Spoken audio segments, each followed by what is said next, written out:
The Jake Asman Show will begin shortly. Thanks to all these great Patreon members who help support the show.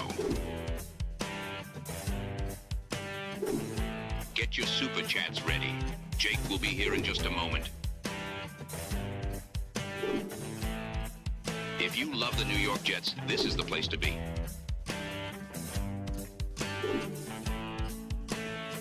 And now, the Jake Asman Show. The Jets lose. What else is new? This time at the buzzer, because of course, we'll talk about all of it.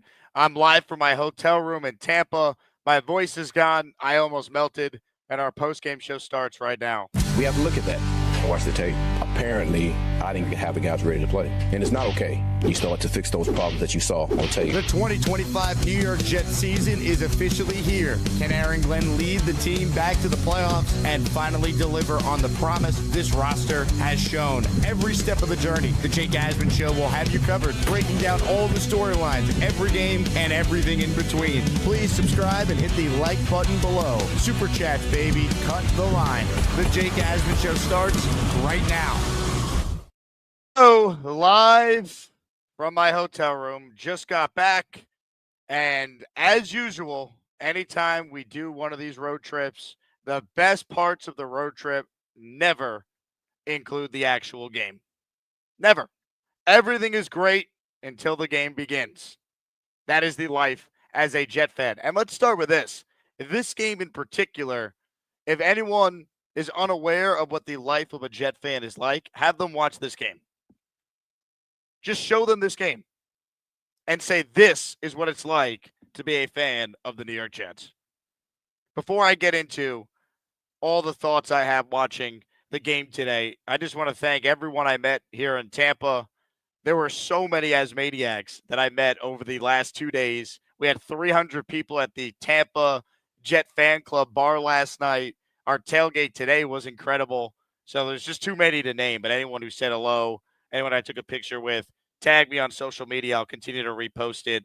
Just thank you to everyone who I've had a chance to interact with down here in Tampa the last few days. So I have to start with that. As far as the actual game, I mean, where do we want to start? Do we want to start with the fact that it took an absolute miracle by Will McDonald just to make this final score look respectable? Because that's really what happened today. The Jets were not in this game. They were outclassed for a lot of it. When Tyrod Taylor threw the pick six right before halftime, they put themselves in a spot where you knew they were not going to win. So, to me, even when Will McDonald at the end of this game is making this unbelievable play, he's blocking a field goal and returning it the other way for a touchdown. Even after that happens, I never thought they were going to win the game. Why? Because I have no faith in this defense that once again had an opportunity to completely rewrite the narrative on what type of team they are, what type of unit they are, and they couldn't get it done. And of course, it's Michael Clemens not able to set the edge on that long 30-plus yard scramble by Baker Mayfield. You have the Jets unable to get a stop defensively when it mattered the most. I mean, they were lucky to have a chance in this game. Lucky. Let's call it for what it is. They lost by 2. They didn't really lose by 2 if you watch this game. It took a miracle to give them a chance. It's so disheartening. If anyone's going to try and tell me that they think there's some positives from today, go find another show. Seriously. No one wants to hear that if you're a real Jet fan. I don't need to listen to Aaron Glenn, and we'll play you his presser because I listened to it in my Uber ride back to my hotel here. I don't need to listen to Aaron Glenn say that they're not the same old Jets when you are the same old Jets. You're 0-3. Hey, if we count moral victories, the Jets would be 2-1 right now. Does that feel good? Does that make any Jet fan feel good? They're 0-3 for the 4th time in 7 years. In all likelihood, not that I thought they were a playoff team anyway, this loss essentially kicked any chance of that possibility out the window.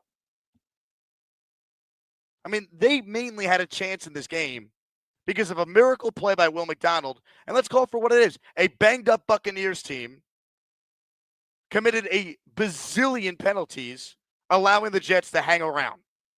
For 3 quarters, the Jets had no offense. They had a couple good-looking drives early that they didn't end with sixes. They settled for 3. They couldn't find the end zone. And by the time they did score a couple of touchdowns, unfortunately, it was too little too late. And I'm not going to kill Tyrod Taylor. He's a backup quarterback. We know what he is. But that pick 6 cannot happen. And it's also partially on Garrett Wilson not coming back to the route as well. But I expect more from Tyrod. He's a veteran. That play can't happen. And it just, the Jets, I thought, were so outcoached in this first half. They made no adjustments to the Buccaneers blitz. It's like the Jets offensive line has never practiced picking up blitzes before. And they waited way too long to make an adjustment with some of the play calling to throw some passes after the Bucs were rushing their guys in between the safeties and the D linemen. When the linebackers were coming in, that's when Tyrod started to cook a little bit in the second half when he got in a rhythm. But it was too little too late. It was too little too late, man. They were lucky to be in the game in the first half.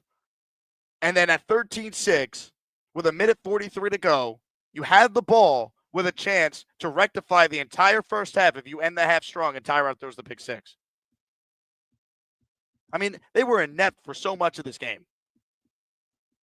They were 0 for 11 on third down last week. At one point, they started 1 for 6. So you could tell me, oh, you like the fight that you saw from the Jets today. But really, win games, man. Cleveland today beat the Packers, did they not? Like, all these other teams around the league as underdogs could find a way to win and avoid being 0-3, except the Jets. So if you want your moral victory, great. I'm not having it, man. I'm not. When do we get to see a team that finds a way to actually win some of these close games and not just hang around and we try and sell ourselves on this meaning anything? It doesn't. It doesn't. Once again, defense, you got a chance to make a play late. You didn't do it. Bucs down 3 offensive linemen today. Did the Jets defensive line cause a turnover? Did they fall on a fumble? It's amazing, right? The Jets, they force a fumble in the first half. Don't fall on it. Tampa recovers. Next drive for the Jets, Tyrod Taylor, strip sack. Tampa recovers. Like, you can't make it up. It's just, it's mind-numbing because they lose close, and Aaron Glenn, and I'll play you what he said, he's trying to sell this as we're not the same old Jets. You're 0-3. It took a miracle play by Will McDonald. That's one of the great plays in franchise history, and they wasted it. That's one of the great plays any player in the NFL could make. He blocked the field goal with his team trailing and put his team up in the fourth quarter with a couple minutes to go. And they wasted it. Meanwhile, half the stadium was gone by the time that happened. Everyone left. Everyone was melting today. It was so hot. It was unreal. It's just... I'm just exhausted, man. I'm just exhausted because, I don't care if the final score looks like the Jets lost by 2. Don't play like dog crap for 3 quarters. You won't need a miracle comeback. And then once again, critical defensive lapse. You're up late. McDonald gives you this miracle play, and then Baker Mayfield takes off for 33 yards because Michael Clemens, shocker, had another dumbass penalty today. Also can't set the edge, and Baker Mayfield's able to break free. And by the way, if you rewatch that play, it's going to anger you, Jet fans, but I rewatched it. Watch it again. You'll see there's a tight end that Clemens can't get by. And I don't even want to make it all about Michael Clemens because collectively, this defense, not good enough. Everybody. Glenn, Wilkes, all the best players, not good enough. No turnovers forced by the defense today. 0. It's just, it never ends with this team, man. And once again, as I said to everyone I met this weekend, enjoy everything leading up to the game. Because once the game starts, that's when the pain continues. I cannot believe people are trying to act like because they fought, this is somehow not a devastating loss or it's okay. They're 0-3. It's not okay. It is not okay. And early on, some of the things that Aaron Glenn was supposed to change, he hasn't changed. He talked all this talk about they're going to be a better tackling team. So far, they're not. They're not going to have dumb penalties. I mean, how about the illegal shift penalty on the Jets' opening drive? That killed that drive. They settled for 3. All these plays matter, man. I'm just looking through my notes right now on my phone here. You had another penalty that killed a drive. Mason Taylor. That ended up being a huge penalty in the first half. This is just in the first half. Tyler Johnson, remember that brutal drop on a potential huge play downfield? All these plays leading up to the Jets showing some fight and making a run in the fourth quarter. All these plays in the first 3 quarters, they still matter, even if you showed some fight at the end. Right now, through 3 games, this is a poorly coached football team. And I was told by all the Aaron Glenn believers, hey, they might not win a lot of games, Jake, but you're going to see a well-coached team. And I go, how will I know they're a well-coached team? You won't get blown out. You'll be in every game. No dumb penalties. Smart decisions personnel-wise. I mean, they came out flat. It's just, I'm sorry, it's the same. And Aaron Glenn talks like they're not the same old Jets. Dude, you're 0-3. You lost 2 games that you very easily should have probably won. And 1 game last week where you were never in the game. You got your doors blown off. So I don't want to hear from the coach that they're not the same old Jets. Win football games. I mean, it's baffling to me. You have the Jets official social media account putting Aaron Glenn's answer from his presser that I'm about to play for you all. And the caption is, no quit. Does any Jet fan want to see this after this demoralizing loss? Does anyone want to see no quit from the official team account? Really? I'll tell you who doesn't quit. This fan base. They don't quit. We're here every game. We had 35% of the stadium today, easily. It's just the lack of awareness is unreal, man. No quit. The only thing that doesn't quit is the Jet fan base. That's it. All right? Everyone else with the Jets, they've quit a while ago. I mean, it's sickening. It's sickening. If you're watching this live right now, please hit the like button and subscribe to the channel. I'm going to plug the Asmaniac raffle that we're doing on Tuesday because this is one of my last shows for people to qualify. We're going to give away a signed Darrelle Revis football, signed Sauce Gardner football, and a signed Wayne Corbett football. As always, we're presented by FanDuel Sportsbook. I took the Jets getting points. I figured they'd cover. In fact, I actually was sick enough to think they might win today. But they did not get it done. But if you bet the Jets, hey, moral victory if you bet them with 6.5 points coming your way, right? That's what it's all about. Just ask Aaron Glenn. Brutal. Speaking of Aaron Glenn, and I promise we'll get to your calls coming up and read your super chats. Here's his presser from earlier, and I'll stop it and give some commentary as we're rolling this through because there's some things he said here that I think are just not acceptable with this team at 0-3. On the injury front, 2 guys of note. Quincy had a shoulder. I see exactly how he's going to be when we get back. And Marcelino, hamstring. I think he'll be just fine. When it comes to the game, man, these guys, they fought their ass off. Love every one of those guys for how they came out in the second half. The thing is, we didn't do anything different when it comes to mentality and what we were trying to do. Obviously, the pace had to pick up a little bit when it comes to our offense. There are just small, critical things that we got to get better, and we will do that. We do. But today showed me a lot about who we were as a team and who we're going to be also. So, based on what? Based on what? Like, I'm sorry. Am I crazy for feeling the way I feel right now? Let me know in the chat. Based on what? If Will McDonald didn't come up with a miracle play, a once-in-a-lifetime type of play, they get blown out by 2+ scores. Am I wrong? Look, I'm trying to give Aaron Glenn a chance. He's not responsible for a 15-year playoff drought. But, like, what? You didn't show up for the first 3 quarters, essentially. A number of things that we got to correct. And I'm going to say this again. There's no such thing as moral victories when it comes to us. And we're not the same team. We're not the same team at all. And I'm looking forward, to our next challenge, which would be against Miami. So we're going to go to work next week, continue to look at those things that we need to fix, and we're going to hone in on that. But I give a lot of credit to the way these guys came out and fought. No quitting any of these guys. But we just have to correct those real small things when it comes to the turnovers, when it comes to listen, this game wasn't won or lost on penalties at all. So I know there's going to be a huge thing. But when you look at the facts, you let me know where we were in penalties before this game.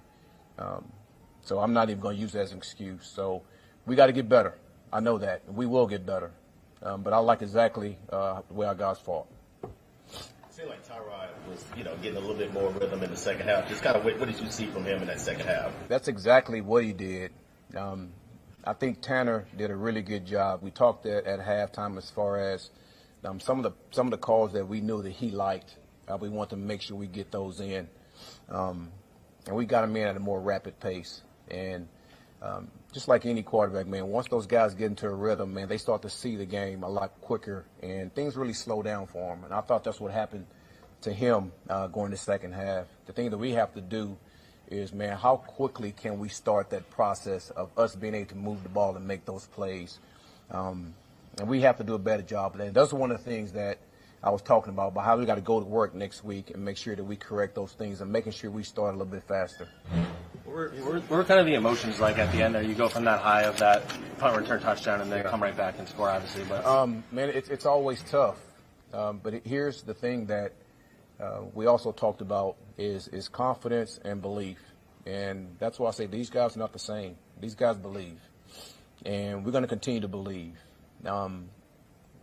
And no matter what the situation is, this is something we talked about going back to training camp. No matter what the situation is, we can always win the game. And those guys showed that. So I was proud of that all the things that we talked about in the offseason when it comes to that, I mean, these guys believed in that, and they showed it. There was a lot of pressure. You knew they were going to blitz a lot, and there was a lot of pressure. Can you just talk about that and some of the issues that blitz was causing? Listen, that's nothing new from a Todd Bowles defense. That's what they always do. And there's really nothing to really elaborate on. I mean, that's who he is as a defensive coach. He likes the pressure. And when you do that, man, we got to be spot on with how we protect. We also got to be spot on by getting the ball out, too. And I thought we did a better job of that in the second half. Well, it took you to the second half to start throwing screens, start getting the quick game involved. And by the way, I'll talk more about this after we hear from Glenn for the rest of this presser. Watching the Jets receivers today, not named Garrett Wilson, no one could get open. And the one time Tyler Johnson did get open, he drops it. Even Alan Lazard's touchdown, he can't even hold it cleanly and score. It's just, ugh. Him to do that. So I thought across the board, our players understood exactly what we had to do, and they did a better job of that in the second half. We just got to, again, make sure we do that better in the first half. Aaron, when you say we're not the same team, you said in your opening statement, what do you mean? You're not the same team as what? Well, we're not the same team as what everyone says, same old Jets. These guys are going to fight no matter what the situation is. There's no give up in them. I hate that term, and I really don't know what that term means, but I know this. They're not the same old Jets. All right, so these guys are fighters. I love these guys. And listen, we know we have work to do. And I said this before. This is not an instant coffee team. Right? This is a team that's going to continue to keep stacking until we get to where we need to get to where we can consistently win these games. And, again, I like where we're at, but I know we have a lot of work to do. That is one of the worst answers I have ever heard from a head coach who's now 0-3. Do not tell Jet fans that you are not the same old Jets when everything we have seen through the first 3 games is everything that is the same old Jets. Aaron Glenn acts like he inherited a team that didn't win a game last year. He acts like he's inheriting a team that was an expansion level roster, which you actually could argue was what Saleh inherited in 2021 when he had Zach Wilson as his quarterback, oh, by the way, and won 4 games that year. And that team was awful. He inherited a team last year that led the NFL in blown fourth quarter leads. The Jets, even though there were certainly games they got blown out in, they were in at almost every game last year. They lost more games by 1 possession than any team in the league a year ago. They set a franchise record with 7 blown fourth quarter leads. And since Aaron Glenn has been here, week 1, they led by 9 going into the fourth quarter. They lost the game. Week 2, they no-showed and were down 30-3 after 3 quarters to the Buffalo Bills. Today, they were outclassed for the first 3 quarters, needed a miracle Will McDonald play just for this game to look respectable in the box score. But if you watched it, they were outclassed, and when the defense had a chance at the end to make up for all of it, they couldn't do it. And they allowed the Bucs to go down the field and win the game. This is the same old Jets, Aaron Glenn. And you're not responsible for the playoff drought that is about to probably hit 15 seasons in a row. You're not responsible for the fact that this team has not won more than 7 games in a decade. But when you say to this fan base that you don't know what the same old Jets is, and you try and highlight the fight your team had, we don't want to hear that. Win football games. That's the only thing that matters. Do not tell this fan base you are not the same old Jets, because until you start winning games, you are. You're just as bad as Bowles, Gase, Saleh, Ulbrich. It doesn't matter unless you win football games. Moral victories don't mean anything. And then for the Jets to highlight that part of the presser and say no quit on social media after is embarrassing. It makes me embarrassed to be a fan of this football team when I see this. No quit. Who wants to hear that? The only people associated with the Jets who don't quit are the fans. Those are the only ones who don't quit. I'm tired of it, man. Don't highlight the fight when you still lose. The fight is nonsense. You needed a miracle from Will McDonald. You didn't play well for 3 quarters. And then at the end, when you could have made a play on defense, right? The offense started to put some drives together. Let's be excited. They picked up the rest of the team. Special teams picks up the offense and the defense with McDonald. Then the defense lets you down. So how are you not the same old Jets? You are. We're all rooting for Aaron Glenn, but like he acts like he took over a team that didn't win a game last year. They have a former first-team All-Pro on all 3 levels of their defense. They have Garrett Wilson. They have Breece Hall. They have an offensive line that's supposed to be good. This team shouldn't be celebrating being competitive. That's what he's doing there. No quit, though. I mean, it's just exhausting hearing that, man. That's not the approach. Win football games. You got handed a gift in this game and couldn't take advantage. And part of the reason why you had any chance in this game is Tampa was missing a lot of their guys. They committed 14 penalties today. This was a Todd Bowles special, and you still could not win when Tampa committed 14 penalties for 124 yards because the Jets themselves committed 7 for 81, nullifying a lot of that. I hear that from the coach, and you got to win games, man. That's the only thing this fan base matters. That's the only thing this fan base cares about, winning football games. That's it. Lazard scored. Could you just go through the thought process? You kicked the extra point, Yeah. whereas a 2-pointer there would have protected you from them making a field goal. I mean, hindsight is always something that you guys always talk about, so I wish I would have known that was going to happen.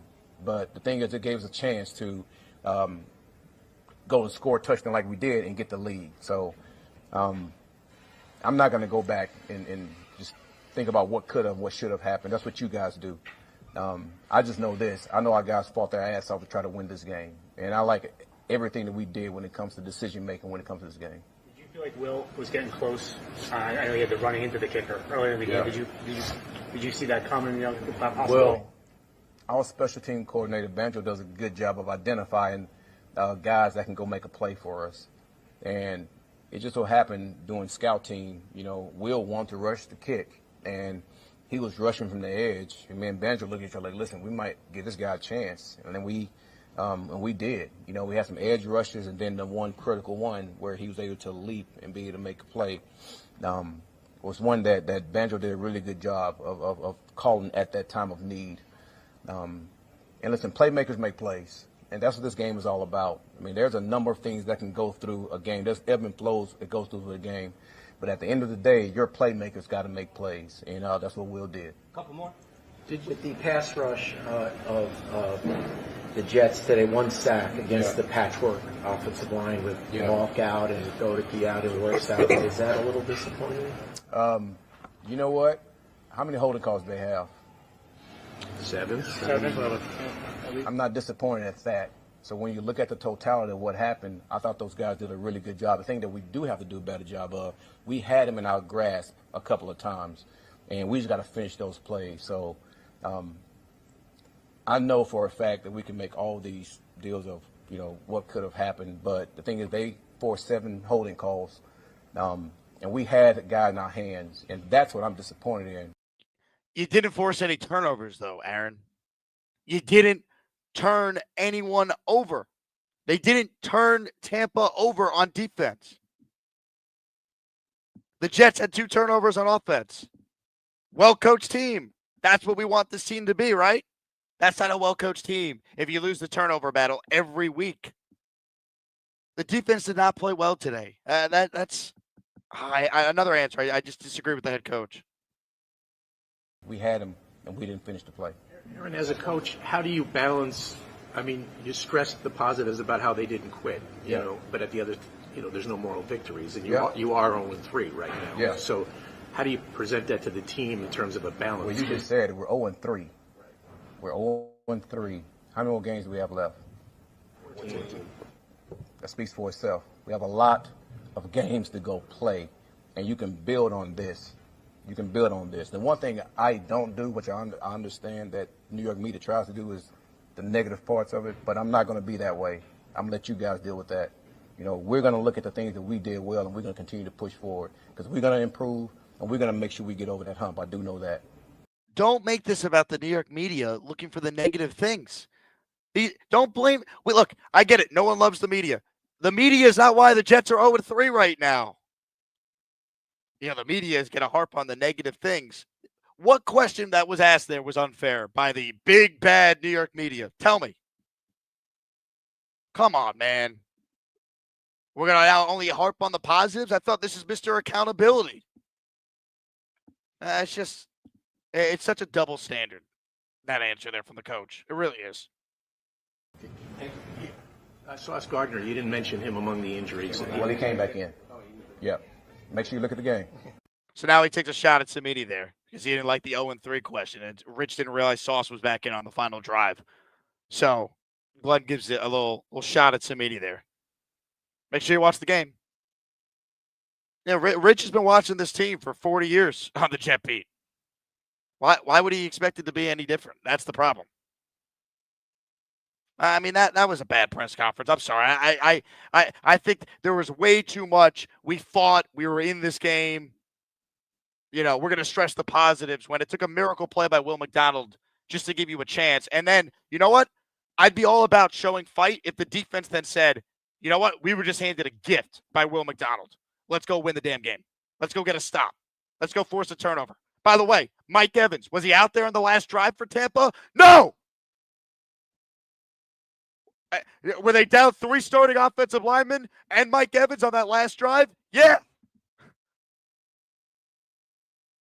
And the Jets knew they had to throw, and look how much money that they've invested in their secondary. And shout out to Connor Rogers, who made this point on SNY. I heard it coming back to the hotel. They paid Sauce. They paid Michael Carter. They spent money on Cisco. They spent way more money than any of us ever thought was smart on Brandon Stevens just for their secondary when it mattered to get torched. And they have 0 interceptions this year. 0. Can anyone make a play on the ball? Can anyone come up with a turnover? That's what the good defenses do. I don't care if they give up a lot of yards. You have to make plays and turn the other team over. That's how you win. Tampa won today because Tyrod threw a pick six. Ultimately, the difference in the game could be that one play. It's 13-6, Jets driving right before the half. That pick six completely flipped the game and took a miracle for the Jets to actually somehow have the lead late in the fourth just to then blow it, which no long-suffering Jet fan was surprised. No one. No one at all. It's so disheartening. But remember, no quit. Look, as bad as today was, folks, Jets are 2-1 if you count moral victories. And isn't that what it's all about, apparently? Brutal. Comments, questions, super chats, cuts the line. If you're one of the 1,000 people watching live right now, thank you. I said it at the top of the show for those tuning in late. Anyone I met in Tampa, thank you. Everyone was great. I just wish we saw a win altogether because, as usual, everything is always great and then the game starts. But hey, we're 2-1 in moral victories, so we always have that. Let's lead the league in moral victories. Be better than leading the league in penalties. Dan the Jet fan starts us off. Great to meet you, Jake. I was screaming for Will McDonald to go down at the 10-yard line so we could burn the clock. You agree with that? No, I think McDonald has to score there, Dan. In that moment, he's not thinking about, I got to go down so I can burn the clock. He's thinking, holy crap, I got a chance to score a touchdown. You got to score there. Fire Aaron Glenn says, fire Aaron Glenn. We're 0-3. They're not going to fire the coach. If you're a Jet fan, you have to be rooting for Aaron Glenn to learn from these mistakes and get his team ready to play. I understand this is not the most talented team in the league, but the way people talk about the Jets, it's like they're the 2021 team that Saleh had that won 4 games. This roster has a lot more talent than that. They shouldn't be 0-3. You see upsets every week in the NFL. It's never the Jets. Why can't the Jets do what the Browns did today? Right? Why not? Win a game you're not supposed to? Why can't they do that? Apparently that's not allowed. It's so frustrating. Glenn's not getting fired. He's the coach. He's going to get this year. He's probably going to get all of next year. But so far, 3 games in, and once again, it's a 3-game sample size. What is Aaron Glenn doing that is different than anything we've seen from previous Jet coaches? What is different? He talks a big game. He says the right things on what he wants to try and implement and what he wants to do differently. But what has been different so far? What can we point to and say, at least there's this? Because I got news for you. There's been nothing. The Jets with Saleh, they fought. They blew more leads in the fourth quarter than any team last year. They were in every game.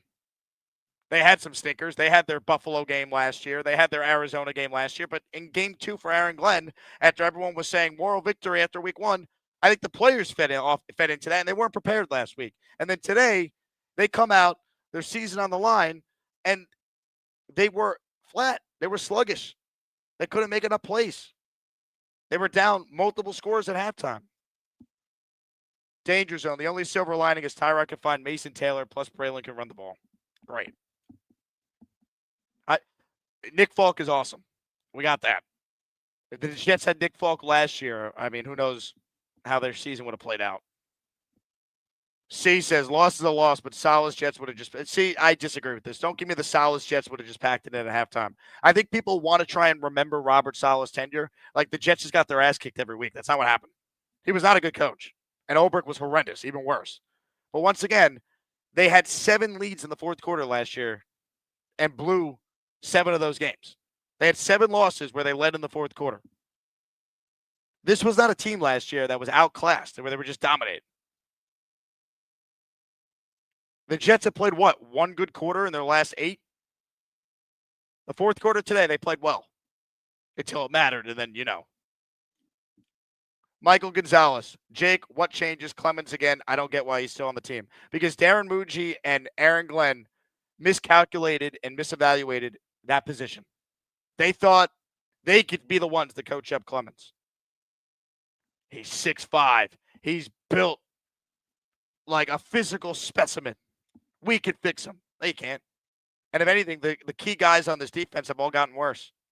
Because Saleh might not have been a good coach, but he got the most out of Jamie and Sherwood and Michael Carter, that's for sure. And Quincy Williams, that's for sure. It's disappointing, man. I don't know. Clemens is on the team because the guys behind him are somehow worse, which is sad. Tyler Barron. Anyone hear his name today? That was a Muji pick in the 3rd round. They could have signed Zadarius Smith or Jadeveon Clowney.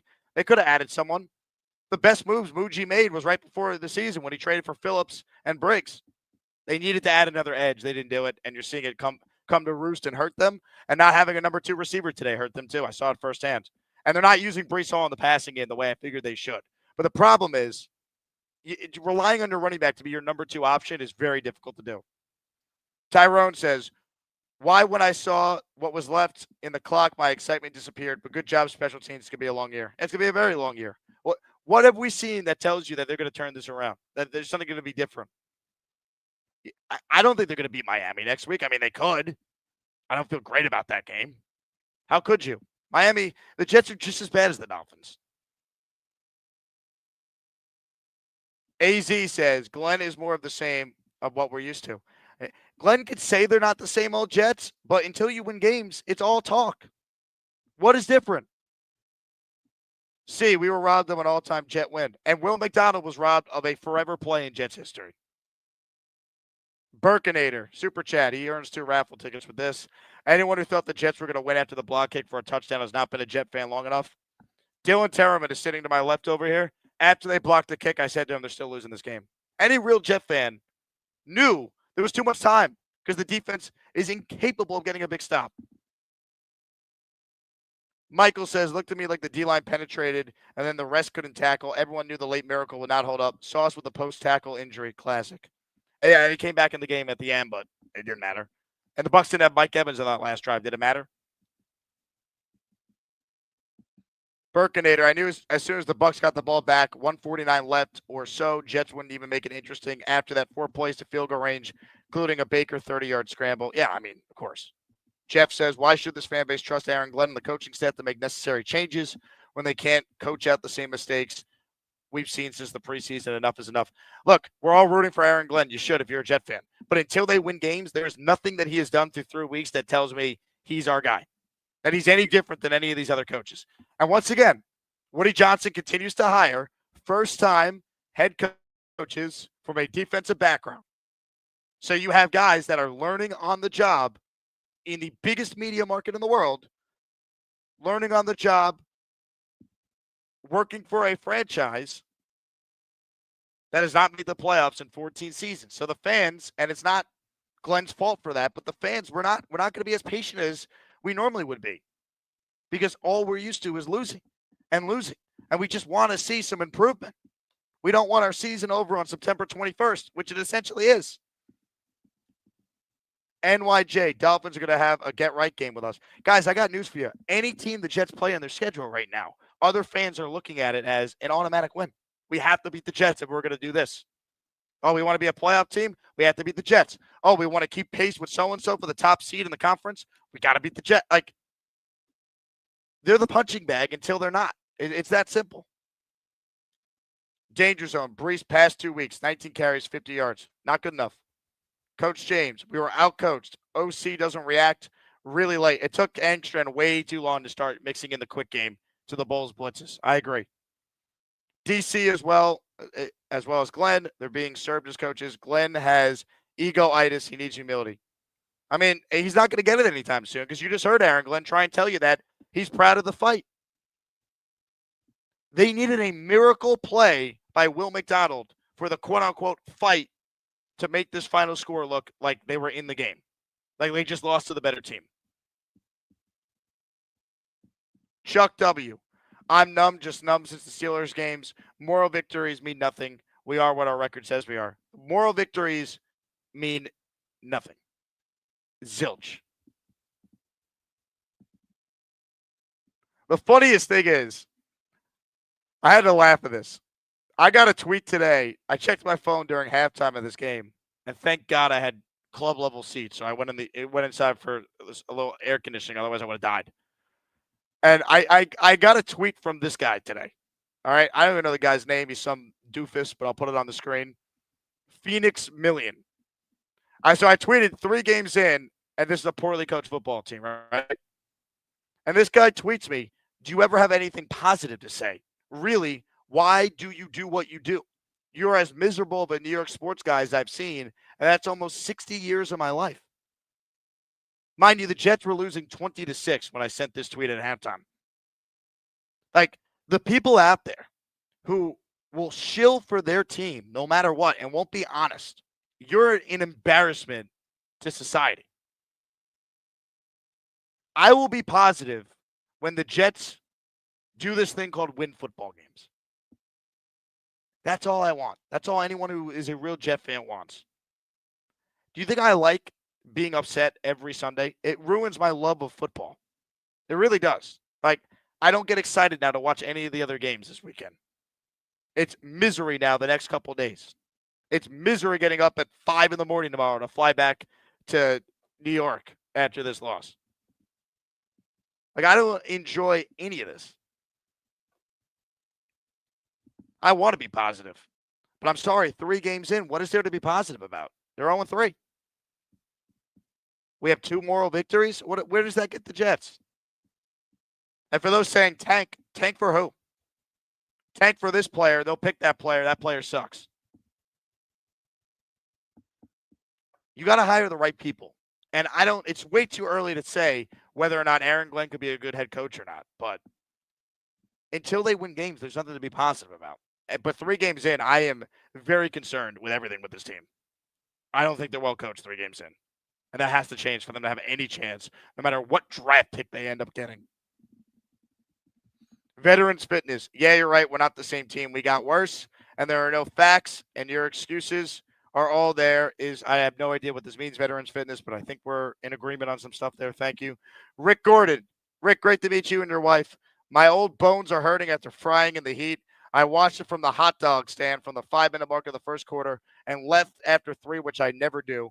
It was great meeting you. Rick, great to meet you. Safe travels back to San Fran. Rick flew in from San Fran to watch this disaster. God bless. And that's why I say thank you to everyone who came to our event last night at Gasper's. Fireman Ed was there. Robbie Sabo, Will Pa. It was an awesome turnout. The fan base is the best. The tailgate this morning was the best. Once the game starts, we never get to enjoy it. And as sick as it is, I didn't even really enjoy the Will McDonald play because I immediately started thinking, oh, my God, it's just going to hurt even more now when the defense blows this. We just have PTSD as Jet fans. We're conditioned to think the worst. And that's what Aaron Glenn's trying to change, but you're not going to change it by telling us that you like to fight when your team's 0-3. Be mad at your team. I thought you were going to hold guys accountable. Burkinator. And they couldn't just lose by 9 with the Bucs covering the spread. Yes, I took the Bucs minus 6.5. No, they had to block the kick, score, and still lose in heartbreaking fashion and not cover the spread. Put these in the raffles. You're in the raffle, Burkinator. I feel your pain. Y2K Bean, biggest problem with the Jets is the front office. We had a chance to take Shedeur Sanders. Joe Douglas. All right, I'm ignoring Shedeur Sanders' comments right now. Dean says, what the hell are we doing? Half the league makes the playoffs. All we're hoping is to finish in the top half of the league, and we get lip service. The Jets have not won more than 7 games in a decade. And that was the last time they had a winning record. So, when Aaron Glenn talks about instant coffee, when he says the Robert Saleh line, which is cringeworthy, by the way, someone in the Jets PR staff, I know you guys watch my show, tell Glenn to stop saying that. It's ridiculous. All right? Stop quoting Robert Saleh with the instant coffee line. No one wants to hear that. But we're not asking for much. We're really not. Daniel Jones and the New York Giants went 9-7-1 a few years ago. Brian Dable, everyone wants to run him out of town. That's a Giant fan. He won a playoff game a couple years ago. It's really not that hard to accidentally win 9 games. Just 1 year. Give us that 1 year. That's how bad it's been. They've had 1 winning season since 2011. 1. Burkinator, could you imagine we committed 14 penalties? And I didn't like Glenn's answer being like, oh, well, I don't want to make this about the penalties. Aaron, the only reason why you had a chance in this game is because the refs threw 14 flags on Tampa. And your team should have taken advantage of that by not committing 8 penalties on your own. 2 of which I think significantly hurt potential scoring drives, touchdown drives, especially the opening one. The Arian Smith penalty on the opening drive, and then later on, Mason Taylor, they both ended up hurting the Jets' chances of scoring 7. Instead, I think they settled for 3 on, I know on the first one they did, and I think the second one as well.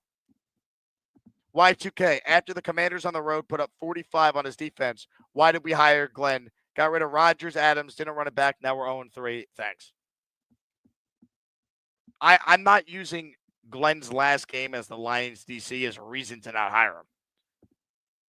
The thought process from many was, and this was my thought process going into the Jets coaching search, let's not hire another first-time head coach. It didn't matter if it was Glenn. It didn't matter if it was Ben Johnson. It didn't matter if it was anyone. Let's not hire another head coach that has never been a head coach before. Because Woody Johnson pays these guys millions of dollars to learn on his dime. Todd Bowles learned on his dime. Now he's taken those lessons and is a good head coach elsewhere. Just like Sam Darnold and Geno Smith and all these other ex-Jets, they get their revenge, right? They go somewhere else and prosper. I felt like the Jets needed someone with experience. They didn't even interview most coaches that had experience that were out there. They didn't interview Mike McCarthy. They didn't interview Pete Carroll. They didn't interview John Gruden. They didn't. They gave one interview to Brian Flores. They tried to hire Vrabel before any of this. He went to New England, which you knew was going to happen. So we will find out if Aaron Glenn's a good coach or not. But at least if they hired someone that we knew had done the job at a high level, there's a track record you could point to. Aaron Glenn, speaking, is just words right now. He has no track record of success as a head coach.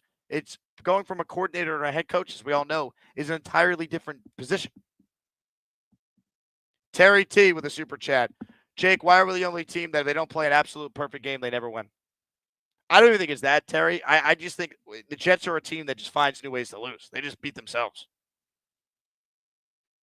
Joey says that may have been the worst press conference from a Jet head coach, and that's including Rex's buffoonery. I'd kill for Rex right now, Joey. All right? You know how much fun 2009 and 2010 were? I'd kill to go back to those times. Look, Rex had his faults, but last I checked, this team hasn't had any sort of success since he was there. Mad team parents. When a pass is thrown across the field, it almost never results in something good. And I think, though, the Jets have talented players, they don't have enough. Look, this roster is not perfect. There's certainly some clear deficiencies. Should they be this bad? Seriously, I don't think they should be 0-3. If you disagree with me, that's fine. I watch these games, and I see a team that if they were better coached or they actually listened to what we as fans knew, that Xavier Gibson shouldn't be on this team, Michael Clemens shouldn't be on this team, I think they could be 2-1 right now. I don't think it's crazy to say that. I really don't. Brandon Frey, betting Tyreek over on Monday, $1,000. Over on what? I mean, whatever. Oh, I'm beaten down, man. Jack, super chat. Sorry, I missed you all this weekend. I wanted to come down, but something came up. I love the fan base. We deserve better. Won't give up till the sun burns out. Hey, we're never giving up. They have us. They have the diehards. But I'll tell you what. 0-3. They lose to the Dolphins. Even if they beat the Dolphins, you're gonna have what? 70% Cowboys fans in Week 5 now. Where's the hope with this team? Where are we inspired right now with this team? What can we point to that makes you feel like they're going to turn it around? Dark Knight Steve in the house. Best part of the weekend was seeing everyone. It's going to be a long season. Frying in the stadium only made today worse. Good seeing you, Jake. Steve, great to see you, man. I'm glad health-wise you're doing as well as you are. Man, it's a bummer, Steve. But once again, people like Steve make these trips still worth it at the end of the day, even though I'm, completely fried. My voice is gone. I got no energy. Steve is awesome. Steve's brother, Joe. Shout out to Daytona Joe. Such a great fan base. Such a bad team. Such a great fan base. Black Gypsy gifted a membership. Thank you, Black Gypsy. Ryan McCarthy says, I'd like their fight more if the Jets fought for all 4 quarters, not just the first and fourth quarters, needing a miracle to win. That's my issue with Glenn's comments. You can't sell me on your fight when you didn't perform for 3 quarters. If Will McDonald doesn't come up with a miracle play, are we lauding their fight after the game, Aaron Glenn? Come on. You know the final score for this game was not truly 29-27. Chris Sam, Flacco to Corey Davis in 21, Taylor to Smith in 25, 4 to 5 wins. Defense looks overmatched. Continued penalties and joke effort. It's hard to care now. The defense, I don't know if it's a coaching thing. I know the talent is not as good as it's been, but it shouldn't be this bad. Now, people will say they gave up 29 points today. Remember, 7 of them came on the pick six. That's not on the defense. But once again, did this defense force any turnovers today? No. Did they make any game-breaking plays? No. They didn't. So it was not a good performance by the Jet defense. Tampa was down 3 starters on their O-line. Mike Evans at the end got hurt, and you still couldn't stop them.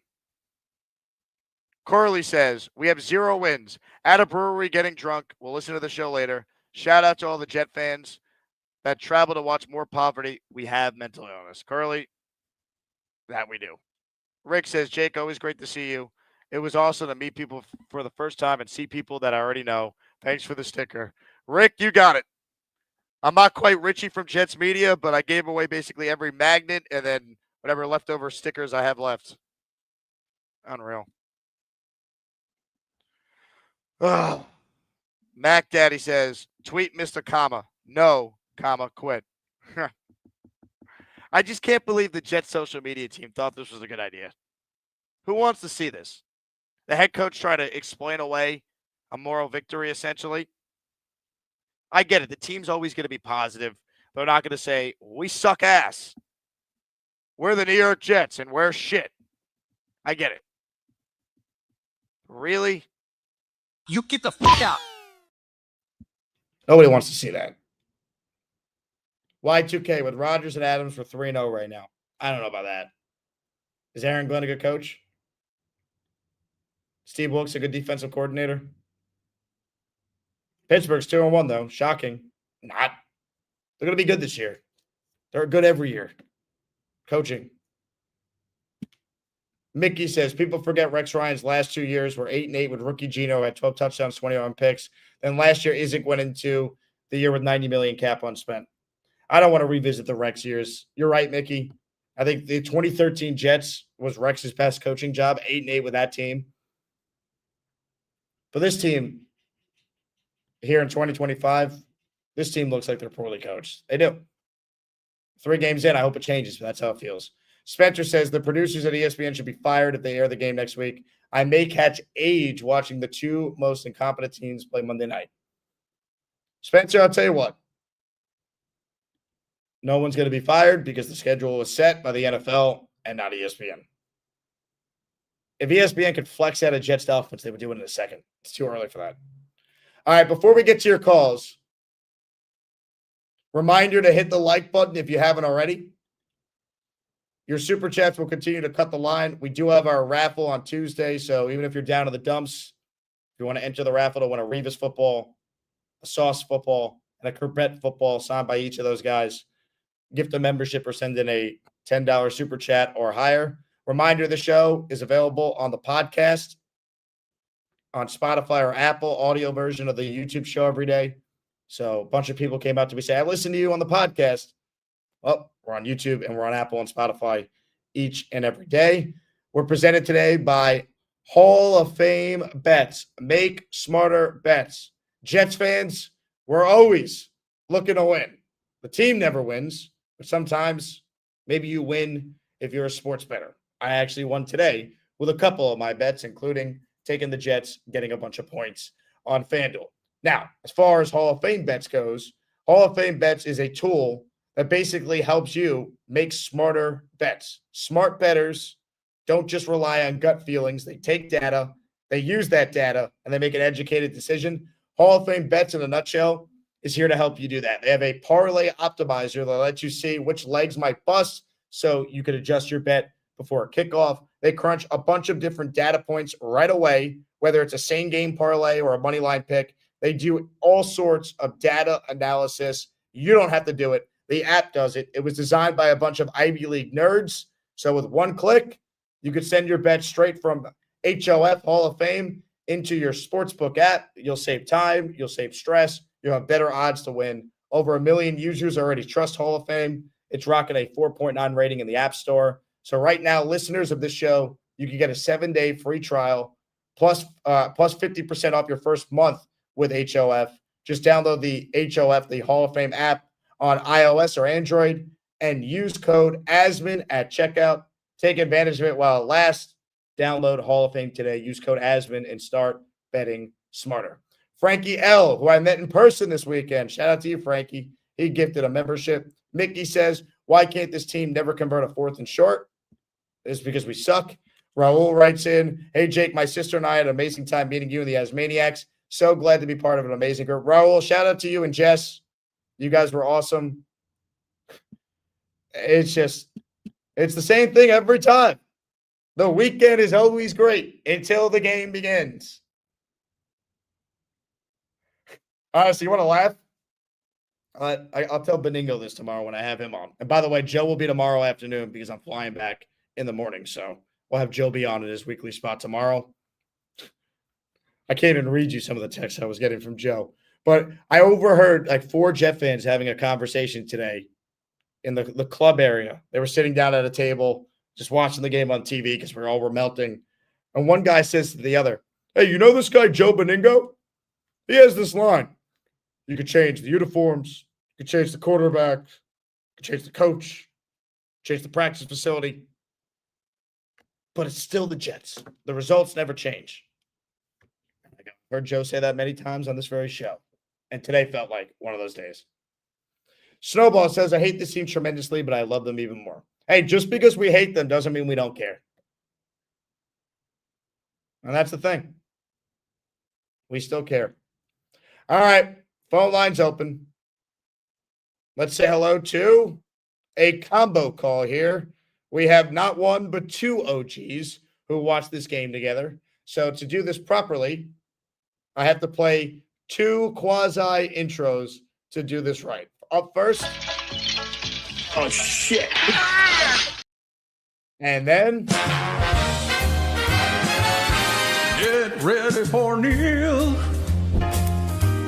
He will make 13 points about the New York Jets and maybe hump a Patriots jersey. Get ready for Neil. He's probably smoking a big fat cigar and burning his house to the ground. That's Neil. The OGs, how we feeling? I'm going to go let Peter talk about the defense first, and then I'm going to talk about the offense and add a conclusion to my observation. Peter's up. Hey, Jake, how are you? Peter, I am sorry for you today. I saw the temperature. I saw a temperature on the sideline said 130. How is that possible? I got lucky that I had access to a place where I could not melt because I mean it was unbearable. It was brutal. It was brutal. Well, I'll tell you, Jake, the defense is terrible, awful. Their secondary stinks. Their linebackers stink. They're all out of position. I don't know. This guy, I don't know if he knows what he's doing. I have no idea. But like you said, if it wasn't for the blocked punt, they were out of that game, the whole game, except for that field goal, the blocked field goal. They were out of the game. It's pitiful. They're almost impossible to watch. I'm straining myself watching them. They make me sick. I've never seen anything like it. But we have, though. That's the problem, Peter. This looks exactly like so many games by Salah, Gase, Bowles, Ober. There's nothing that is different so far with Glenn, and I don't need to hear him after the game try and say he doesn't like the term same old Jets. If you don't like it, win football games. It goes away if you win games. Same old Jets refers to the fact you've sucked for 15 years pretty much. You know what? When O'Donnell ran back the ball for the go-ahead score there, me and Neil were jumping around, and then we looked at the clock and went, oh, shit. Yeah. And then the first play after that, he throws a bomb down the field, and the guy's open by 20 yards with Let me 3 tell you Jets something, behind Jay. him. The irony of this whole thing is, if they would have, would have been even a bigger dagger in our hearts. If there was only 30 seconds left and one timeout, we would have said to ourselves, we got this. And then Baker Mayfield would have completed that bomb with 3 guys trailing, and we would have lost the game right there on the first play. Because the first play was a disgrace. How do you let a guy get behind you on a bomb, and how does he have that kind of time with 3 backup offensive goddamn linemen to throw a bomb down the field and the guy be wide open? That should have been completed, and that should have been the end of the goddamn game. I didn't have to get aggravated for another goddamn 10 minutes to watch the end of the conclusion on what we already knew what was going to happen. I got to see Clemens dancing around with a tight end, no less. He can't even shed a tight end to get outside to tackle Mayfield, and then the 2 guys fall down. It's like the Keystone Cops. Now I'm going to say something about the offense. First of all, why do we wait until the fourth quarter? I was saying to Peter, let's pick it up here, guys. Let's get some momentum. Let's get a little quick. Get to the line of scrimmage. Do you remember when Brady was with the Patriots, right? How many times did we see the Patriots do that quick offense? Keep the defense off balance. 2-minute offense. When you have a 95-degree day, Jake, the last thing you want on defense is to keep setting up every time a play is done and get ready for the next play. And they did it in the fourth quarter. Finally, when they were down, 23-6? They finally started to pick it up, and they still were slow. And he was running the clock down. The clock. So, and then when that happened, what ended up happening? The defense got tired. He had more time to pass. And I'm going to tell you something right now. Tyrod Taylor had no time whatsoever to throw that. He had no time to set his feet in the pocket. The guy was under duress the entire game. I'm sitting here watching Red Zone, and I'm watching quarterbacks sit back there in the pocket at least 3 or 4 seconds to look through 2 or 3 reads. Tyrod Taylor had no time whatsoever. They were awful up front, and then they were terrible specifically with blitz pickups. It felt like they were free rushers. The offensive line was a shit show. And I'm going to tell you something. Why not roll them out? No rollouts. And I'm going to tell you another thing. When you got blitzes coming, right? Where's the screen game, Jake? They didn't do it till the fourth quarter. I said that before. They had no quick game to counter any of the blitzes until the fourth quarter when they put a couple of drives together. That was it. And Tyrod Taylor's sitting in the pocket like he's Joe Namath with 2 broken knees. You guy can run, roll him out. Jesus Christ. I mean, it's a sin. But I got to tell you something right now. They also have no number 2 receiver, Neil. That's part of it too. No one's winning quick. Like a couple of plays that Garrett made on a slant or an out route. Like if he wins, great. But they're doubling him. They're shading a safety to him. And then guess what? No one else can get open. No one. No. Well, that's it. That's the other thing. Guys were not getting open. And they dropped the ball. What's his name? Tyler Johnson? It's right in his hands. Tyler Johnson dropped. Was it Johnson? 16 dropped that beautiful pass by Tyrod. Let me tell you something right now. Tyrod Taylor got the shit kicked out of him. Okay? Jake, did you see how many times he got hit in that game? He had that one play in the beginning of the game where that guy flew into him on a helmet-to-helmet. They didn't call a 15-yard penalty. He got smashed in the helmet. No flag. Breece Hall, guys had a lot of, again, no screens, no checkdowns, looking for the third and fourth options, no use of the tight ends.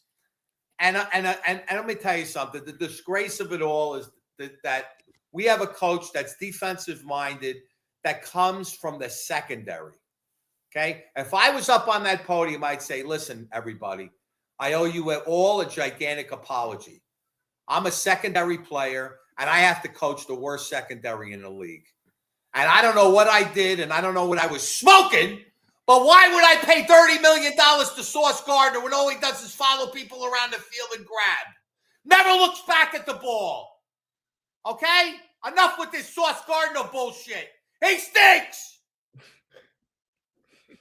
I'm done. Neil, Jake, after O'Donnell blocks the ball, right? McDonald. You can call him O'Donnell. McDonald, whatever his name is.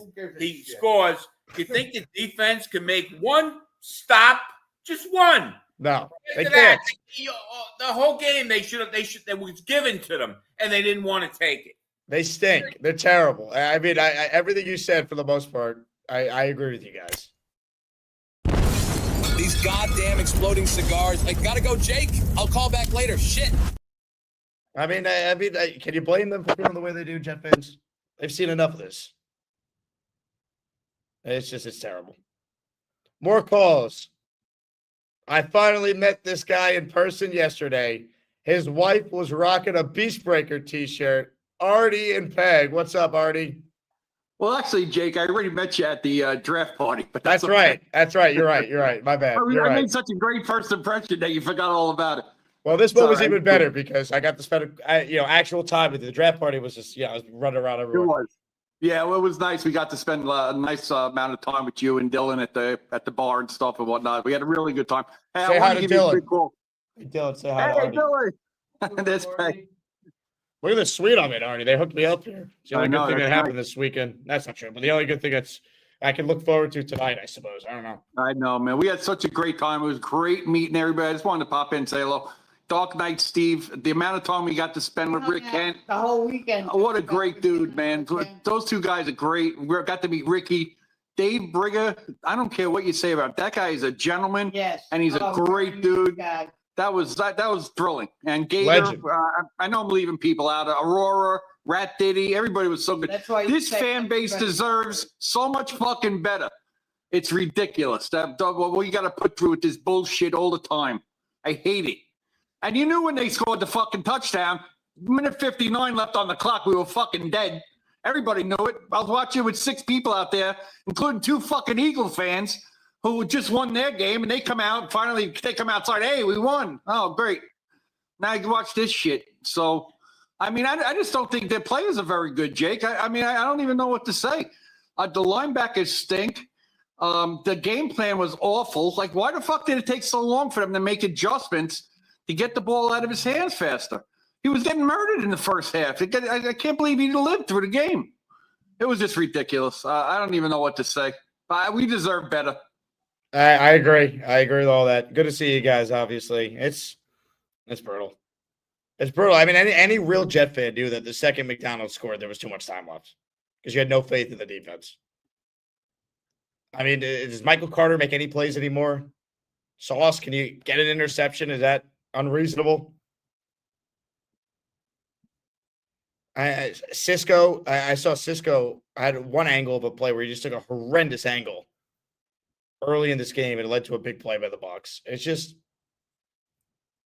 these are the problems. Ryan says, the party was amazing. It was nice meeting you, Fireman Ed, the big fella, everyone else. Hit the like button, guys. Yeah, look, I can't say enough good things about everyone I met this weekend. It's a shame. It's a shame. Everyone I met was so great. People were super nice, talking about different things about the show they enjoy or how long they've been watching, or, I met some people that, came up to me. They won a raffle prize or whatever it is. People were wearing merch. This fan base is as good as any in all sports, and we all deserve more. Peter Storr says, Neil and Peter are right. Our O-line shit the bed, as bad as our D. I could say that. If I ever hear Sauce compared to I don't know who is ever comparing Sauce to Revis. If you're doing that, you're not being, 1, fair to Sauce, and 2, you're forgetting how amazing Revis was. There's no such thing as Darrelle Revis Part 2. He's one of one. In his prime, he's the best to ever play the position, period. In his prime. Not the best career, but at his best, there was no one that was ever better than Revis. I'll leave it at that. Mickey says, Ed Reed has as many interceptions on the Jets as Sauce. I mean, it's a different position, but look, Sauce has got to turn teams over. I think that's fair. I think that's all fair.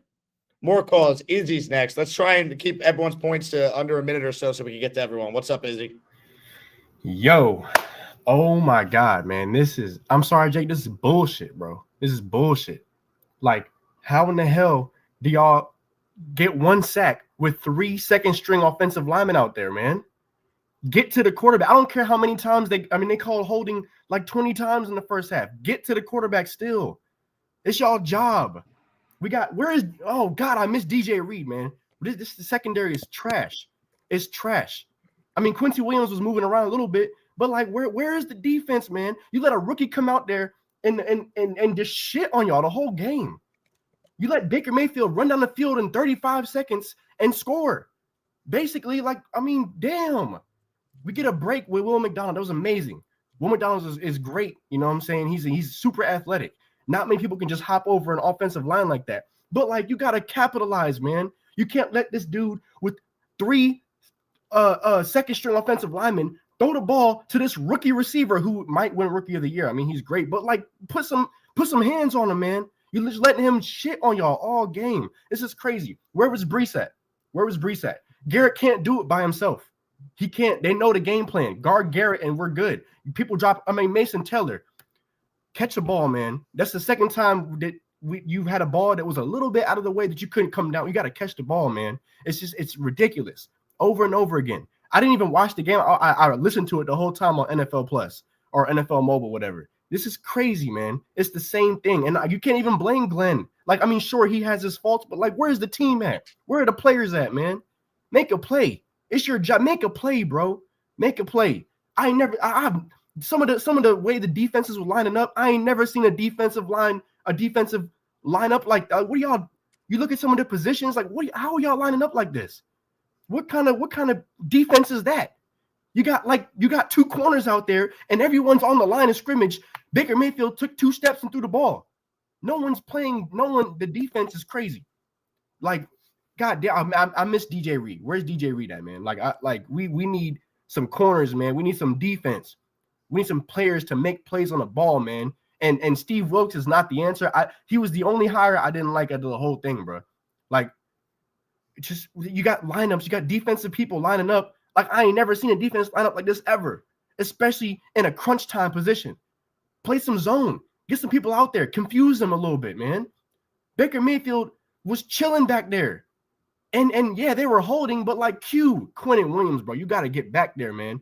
You got to get back. You were all pro. You got to get back there. I'm wearing this Sauce jersey. I'm about to take it off. This is crazy, man. I can't do it, man. I can't do it. Thanks for taking my call, Jake. It's still early. Some positivity. I don't think it's Aaron Glenn. I don't. Like, I mean, he's got to learn some things, sure. But like, these players got to play, man. You can only tell a grown man so much to do something, man. Y'all got to make these plays. Y'all got to want it, man. Y'all got to want it. And I don't think Steve Wilkes is putting the defense in a good position at all. Like he said, like Neil and whoever was on the Peter. call. Yeah, Izzy, thank you for the call, man. But who hired Steve Wilkes? Aaron Glenn did. So it's on him. He's the coach. Did he have his team ready to play last week? That's on the coach.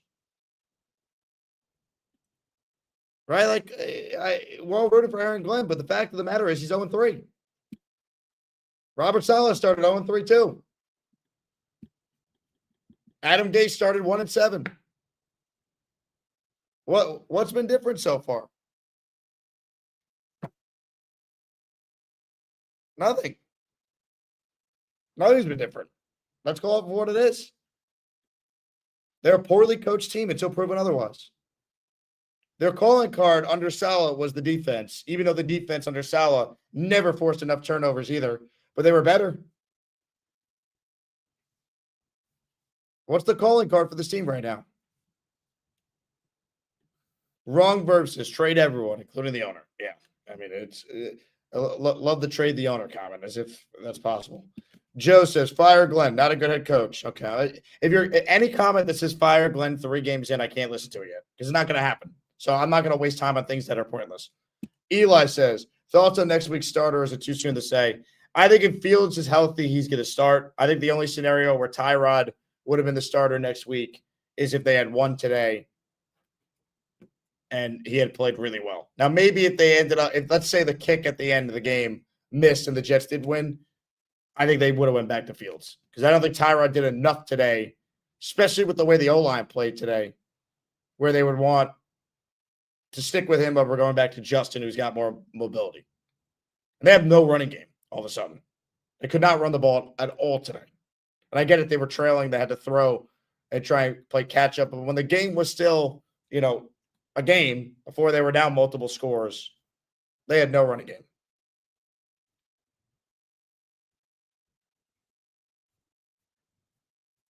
More of your calls right now.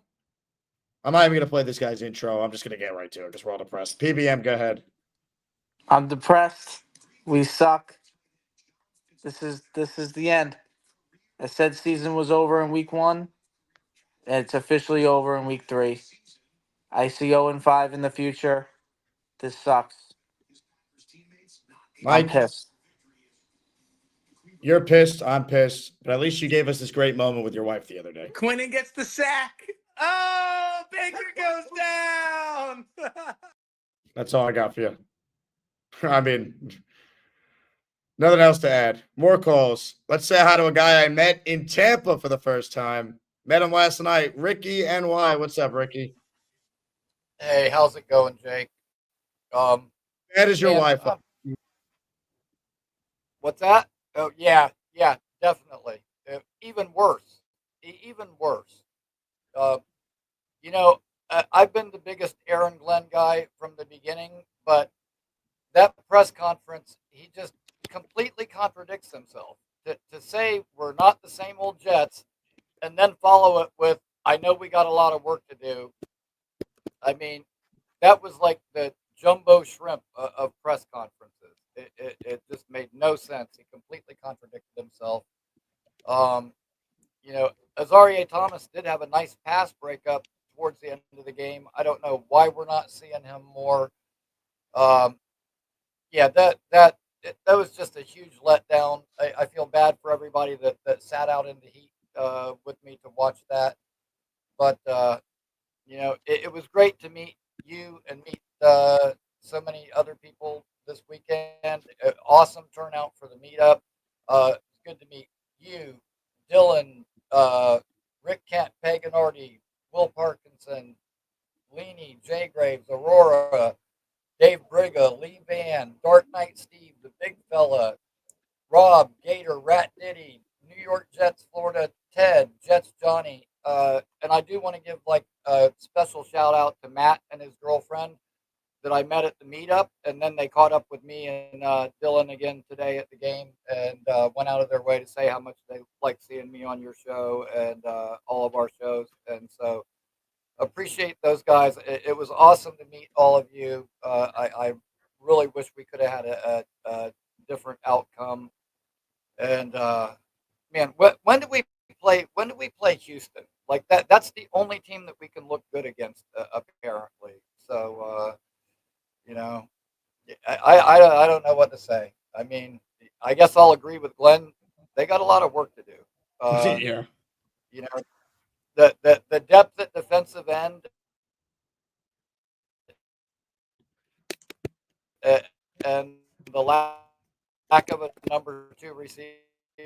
It was of a number 2 receiver, and man, it's gonna be a long year. I have a bad feeling, but it was great meeting all of you guys, and thanks for putting on such a great event for all of us, Jake. I wish it could have ended. You got it, Rick. I'm going to let you go because your Wi-Fi is as bad as the Jet performance today. Appreciate the kind words, my friend. Sucks. Brutal. More calls. Go Jets is next. Hey, go Jets. What up, Jake? Yo, Jake, don't forget that in October 31st, Back to the Future comes out. Now, remember this one. Remember in the first quarter when the Jets were 3-3, the game was tied? Why did Sauce Gardner do a pass interference? Pass interference and hold the dude's arm and fucked us? That's when it all went to shit. I don't know about that. I mean, it was not a good play by Sauce. I actually didn't think it was that egregious of a penalty. I thought that should have been a no call. But I mean, the penalties are a problem. Just because Todd Bowles' team had 14 of them doesn't excuse the Jets for having 8. Raven is next. What's up, Raven? I mean, what can I say, Jake? This sucks. And on top of that, I've had a cold for a week. So, yes, you guys heard it here. The Jets played so terribly last Sunday because, as you know, I was there that I caught a cold and now I have a sinus infection. But anyways, I'm going to start my point with one of my old tweets from my old Twitter account. This is from 10 years ago. For reference, I was a sophomore in college. The Jets lost tonight just might trump the grade I'm going to get on this exam tomorrow in terms of painstaking embarrassments. The point in me reading this is that nothing's changed. Anyways, I don't understand how you leave a team that is known for their passing game wide open like that for 60 minutes straight. Like, please explain that to me. And that's just one part of it. I mean, you literally have Will McDonald on some fucking Troy Polamalu shit, jumping over the line of scrimmage like that, handing you a literal gift from God, and you can't stop a freaking Buccaneers passing game that doesn't even have Mike Evans.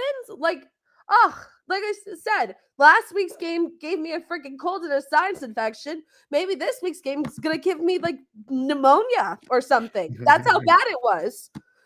Like, check in a couple days. Let's make sure I'm okay. Hey, don't tell that to the coach. He loved their fight. We're the freaking New York Jets, so we're shit. I mean, they're shit. That's what they are right now. Period.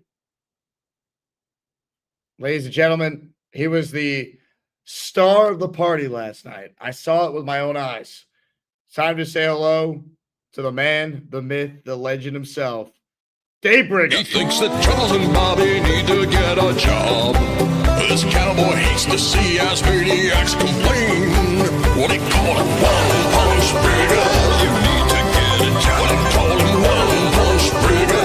The beast is on his ass. Call him one punch breaker. Has anyone seen Dean Mackey? Call him one punch breaker. You only need one.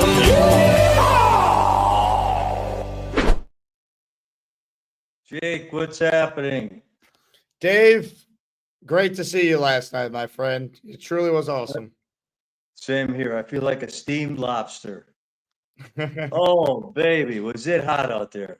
That so we're gonna was start. that was It was something. hot. It's got to be the hottest game I ever attended, any type of sport. It was just. But I tell you what, we'll start with the positives. The great to meet up, fabulous people. Number one, you arranged great events. I give you, all the credit in the world for that. All the great people that we have, they were really solid people. We showed that we have, we have it, but unfortunately the team doesn't. And also, going to MetLife is such a different experience than going to a stadium that actually feels like it's got some ambiance. I mean, that Tampa Stadium, nice. The fans treated me great. I'm a little deaf. All those cannon shots going off. We were right next to those cannons, But great atmosphere down there. Fans, nice fans, as opposed to some of the fans we meet up with. Of course, losing doesn't make it very fun for us because we hear it no matter what. But okay, let's get down to the brass facts here. You know what? You cannot start out an atrocious first half like that and expect to win.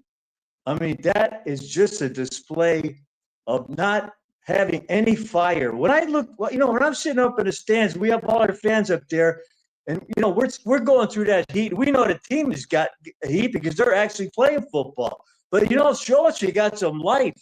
I mean, that first half. I mean, I just stood up there talking to some fans, and they were like numb. It just didn't seem like they have a plan.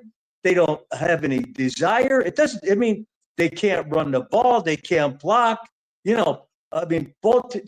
stayed in the game in the first half mostly because Tampa was committing more penalties. That's the only reason why it was a game. And Tyrod still threw a pick six to still put them down 20-6. It should have been worse. So everybody points to the last, quarter that they came back. They lost that game in the first half. That, to me, that was garbage time. I mean, you could make, outside of, a couple plays, the play that McDonald made, okay. But outside of that, they were losing that game, and we all knew when it came down to We all knew that exact scenario we see all the time, for years and years. That what was 150, 120 something left in the clock? I don't even know. My eyes were all, I was hot up there. We all knew that. We all knew the outcome, what it was going to be. That's not being negative. We're just used to being punished. They punish us. They punish us. That's what we get. We get punished. We have to go endure this stuff every stinking thing, every game almost. It feels like every game anymore. Field goals kill us. But it didn't come down to that. They just had no desire in the beginning of the game, no game plan, can't run the ball, and you know what, Jake, I know you think we got a lot of talent on that team, but you watch this team up front. Now you watch on the field, it doesn't appear that way. Names are a big thing. Signing contracts, there's guys they're good players, but there's a severe lack of talent on the New York Jets, and there's a severe lack of coaching them up at this point. And there's also, Glenn's supposed to be a guy that fires you up. Well, he's not doing it. He's not doing it. And those press conferences, forget about it. That's lame. That's lame, man. That's lame. We've seen it all. I'm just Jake. You know what? This to me is just getting. I don't think we've hit bottom yet. How much lower can we get? How much lower can this drive the fans? We're just. I don't know. I have no answers. I'm not going to. It's a bad look out there. When you're watching this stuff, it's a bad look. It just doesn't look like this team cares. Yeah, I'm not deceived by that fourth quarter baloney. We lost that game in the first half. That was lost already. So don't try to, miracle wins happen like the Eagles won today. But they're a good team. So they deserve to get stuff like that. We're a bad team, and we deserve to lose. When you play like that, when you coach like that, you deserve to lose. That's it. You know, Jake. You know. Nailed it. They're a poorly coached team. And once again, they played one good quarter in their last 8. So for all the Aaron Glenn's going to change things, they're not going to be the same old Jets. They have been. They've been just as bad. In fact, in some areas, they've actually been worse. This defense is not as good as they were. And they had major issues last year, blowing leads. At least they had leads last year. This team needed a miracle play by Will McDonald just to have a chance. That wasn't fight. That was one great individual play now unfortunately gets forgotten. That should have been one of the greatest plays in franchise history, and they wasted it. When we walked out of the stands for the first half, you knew that game was done. And don't anybody think that it wasn't. Anybody that says they don't think it, and they just knew, they just knew if it was going to get a scenario like we had in the end, we were going to lose it anyway, because that's what they always do. That's what they do. They're losers, Jake. I hate to say it. But when they get a win and start getting wins one after the other, then we could be on a bandwagon to winning. But right now, they're nothing but losers. That's it. And what can I say? I love everybody. Everybody's great. Our fans are great. The team stinks. Dave, well said. We're the freaking New York Jets, so we're shit. Well said. They're shit. There's no other way to put it. Aaron Glenn can't say you're not the same old Jets when you start 0-3 for the 4th time in 7 years. You are the same old Jets. It is the 4th time in 7 years, most by any team in that span, that they're 0-3. 0-3 is a death knell. Glenn could say afterwards, there's still a lot of games left. There is. We're still going to watch. I'm still going to be talking about this team 4 hours a day. So I'm as crushed as anyone that they're 0-3, because I know what it means. But you're the same old Jets. You are. You haven't changed anything. You've done shit. Sorry. You've done nothing. You're giving me Robert Saleh quotes, instant coffee, talking about Legos this past week. Enough. Win games. Don't tell me about the fight when you didn't need to show this great fight if you didn't dog walk through the first 3 games. Get dog walked. They sleptwalk is what they did. Indomitable is next. What's up, Indomitable? Jake, what's going on, man? What's up, dude?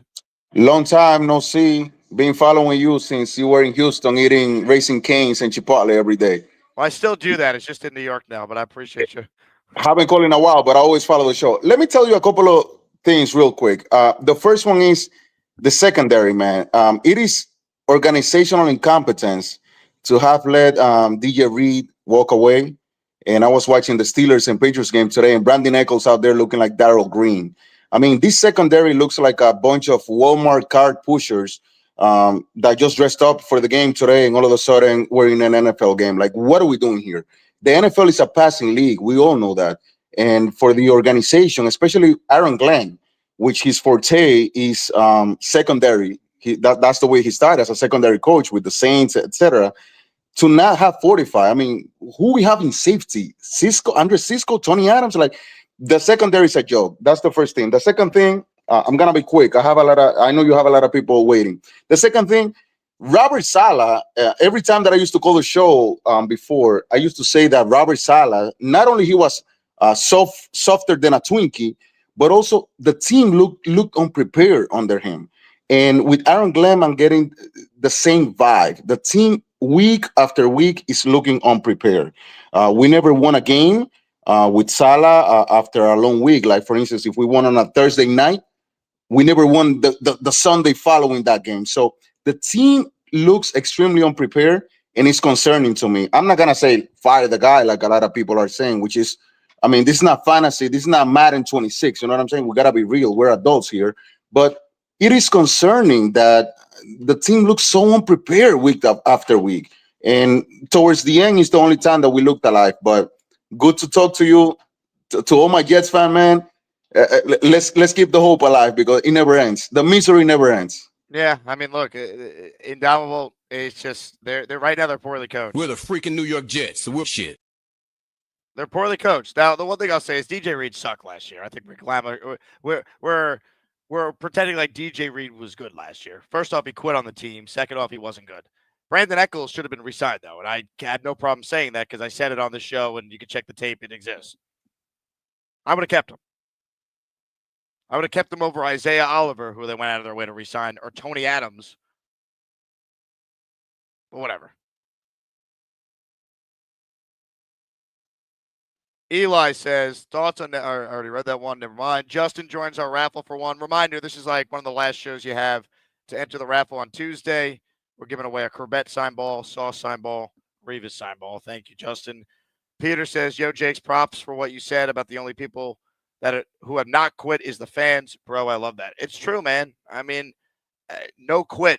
The only people associated with the Jets that have not quit are the best fans in the NFL, the Jet fans. That's it. Wildcard, thank you for being a member.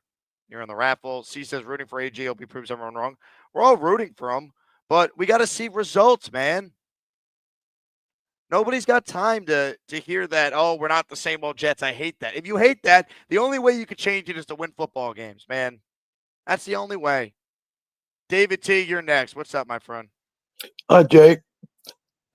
Hey, I feel a little bit better now that Aurora was on, and you said that there's no quit the Jet fans. I had a plan Saturday.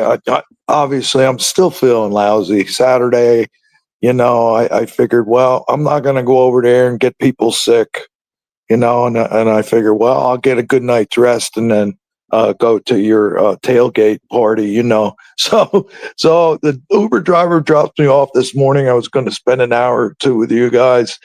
And lo and behold, I'm walking around for an hour and a half going through Jets tailgates, just talking to people a little bit, which was nice. And asking, hey, do you know where the Jets, because they find us, David. I wish you called me or something, or called someone on the Discord.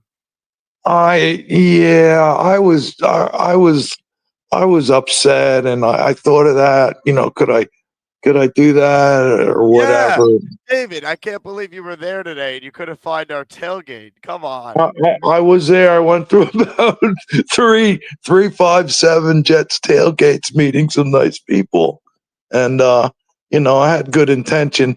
Now, all that being said, I probably would have drank the 3 beers and went over to the game and maybe struggled sitting in the heat with the game. So, maybe I'll look at it that way, but anyway, so I did.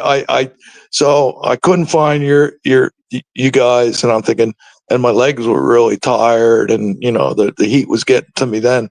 Well, I better go in the stadium. So in the meantime, there's a young couple, and can I was asking everybody if they knew about the Jake Asman show and everything, and this young kid, he said, "Hey, you're a Jet fan, you go ahead of us," and they had their stuff on, and I said, "You're from New York?" And he said, "No, we live in Georgia now. We drove down, but I'm from New York. I am from New York." And I said, "You ever hear of the Jake Asman show?" And he says, "Yeah, I've heard of it." I said, "It's a call-in show. It's great. If you're a Jet fan, you might be interested." And he says, "You know what? I think I'll do that." And he says, he says, "Are you an Asmaniac?" And I said, "I am an Asmaniac." And I just want to see if he calls in. I said, I must have told him 6 times, "My name is David T." So. Well, David, you're the man, and I'm sorry that after all this, we still did not get to meet you in person. We're the freaking New York Jets, so we're shit. I wish David T called someone, and someone could have just gave him directions to where the tailgate was. Like our next caller who was at our tailgate. Michael, NYC to SRQ. What's up, my friend? Hey, what's going on, Jake? Very disappointed game. I stayed all the way to the end. I couldn't believe what happened at the end with the block kick and them scoring and taking a 1-point lead, and to them to drive down the field and score again, right? I mean, we can't stop a nosebleed, just like what Scott would say, right? It was predictable. You knew that as great as the McDonald play was, there was just too much time, and you had no faith the defense was going to get a stop. Yeah, it's Wilkes. I guess Aaron Glenn's defense as well, but Wilkes got to take a big hit on this one. I didn't like the hire at all, and the defense is just totally different than it was in previous years. I mean, even Sauce Gardner got picked on 3 or 4 times, and he looked terrible today too as well. And that pass interference, that call, yeah, it was a pity pat tap, but it is what it is. I mean, that whole first quarter, the refs just want to throw flags everywhere. It was like the Tampa Bay Bucks had the whole quarter, and then in the second half, when they got the ball, they wasted 9 minutes. 9 minutes. We didn't get the ball back until 5 minutes and 51 seconds in the third quarter. And it was like we just had nothing going on offense, nothing on defense, and everything was so predictable. Like, what is Armstrong doing now? Also, he had a great game 1, and now he looks like he doesn't know how to call plays now. Well, it took him way too long to go to a more up-tempo, quick passing offense. And, I mean, the stats back that up, too. If you watch the game, like you saw the amount of pressure that the Jets O-line was allowing in the first half. Tyrod, as Samini's got the stat, he was pressured on 20 of his 46 dropbacks, but it was a big difference between the first and the second half. First half, 13 of 21, he was pressured at 62%. Second half, he was pressured on 7 of 25. That's only 28%. So when they went up tempo, when they started using Garrett in the quick game and they started using the screen game, so a bunch of different guys, they were able to beat the blitz. But that's coaching needs to be able to adjust to that quicker. And this is the problem when you have first-time head coach, first-time OC. This was my fear. Aaron Glenn's talking about how they're going to get better, but he's proud of the fight. It's like, we don't want to hear it, man. We've seen it 20 times. It never gets better. In fact, it stays the same, and you'll be out of a job in 2 years, and someone else will then be hired who's never been a head coach before, probably comes from a defensive background, and will do this again another 2 years after. It never ends. It's the same rodeo every 2 years. It's the same rodeo. 2 to 3 years, man. That's it. Yeah. Yep, Jake, it was a pleasure seeing you at the bar. By the way, the bar was great. I was so hammered on Saturday night. How much money did you win in the raffle? Michael won the biggest cash prize of the night, right? You got yeah, $710. Wow. Nice. Hell yeah, bro. Yeah, so it was a good night. I was hammered. If it wasn't for my buddy that I was talking to at the corner there, I would have lost that money because they were going 3 times calling my number. And I'm like, wait. So I brought everybody around in my corner there, and it was great meeting a lot of people there. And tell everyone I'm a man of my word. You showed up wearing your Beast Breaker shirt, so what did we do? Oh, that's right. We took a shot. Yes, we did. So, yep. Jake is a man of his word. I wore my Beast Breaker shirt, and Jake bought me a nice what was it, a green tea or whatever it was. Gangrene Tea Shop. That's right. Beast Breaker, you're my boy, Beast. You're my boy. Today's game gets a grade of an F for failure. No communication, not enough running, not enough passing, too lazy. Tyrod Taylor shit the bed.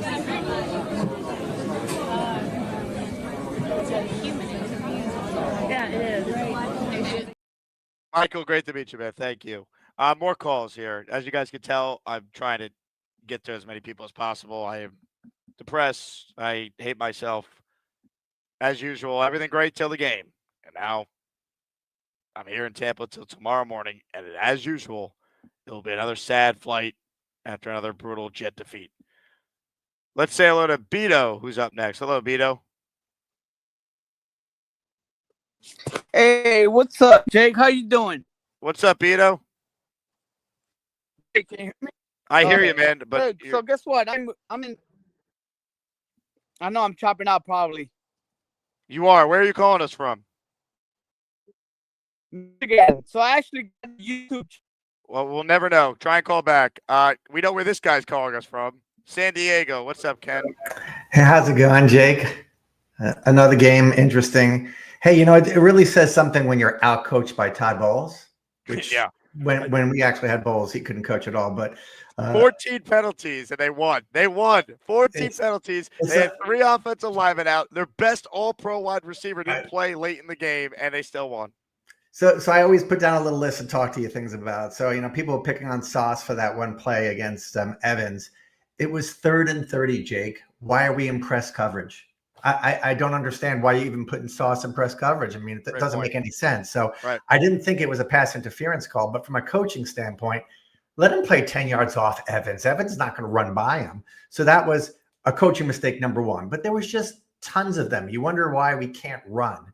Well, every team just run blitz us on the first down. We get behind. And that's happened in every game. It took us until the third quarter and fourth quarter to say, maybe we should run some screens. And then we had some success. But, I mean, way too long.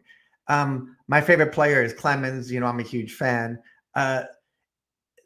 All we had to do was keep them in front of us, and he has a 32-yard scramble. He didn't stay in his lanes, and it's a typical lack of coaching, which is to say, hey, their best receiver's out. We're just going to go ahead and keep everything in front of us and not give them a chip shot field goal. What does Clemens do? He plays a hero. He gets sucked in, and the guy runs for 32 yards. I mean, I just cannot. I can't understand it. Also, we can't cover screens. The last 3 games, everybody's been throwing these short screens to us, and it's like we don't have an answer for it. So, from a coaching standpoint, it's almost like Saleh was a little at times stubborn. It looks like Glenn's a little bit stubborn. I have no idea why we can't cover screens. And then I don't understand how we can't stop the run in this game. I mean, these guys had 4 linemen out. They had it looked like 10 holding calls, and they still were able to establish some sort of run against us. And I'm unsure from a coaching standpoint how these things happen. So he's a first-year coach. We have a lot of first-year coaches.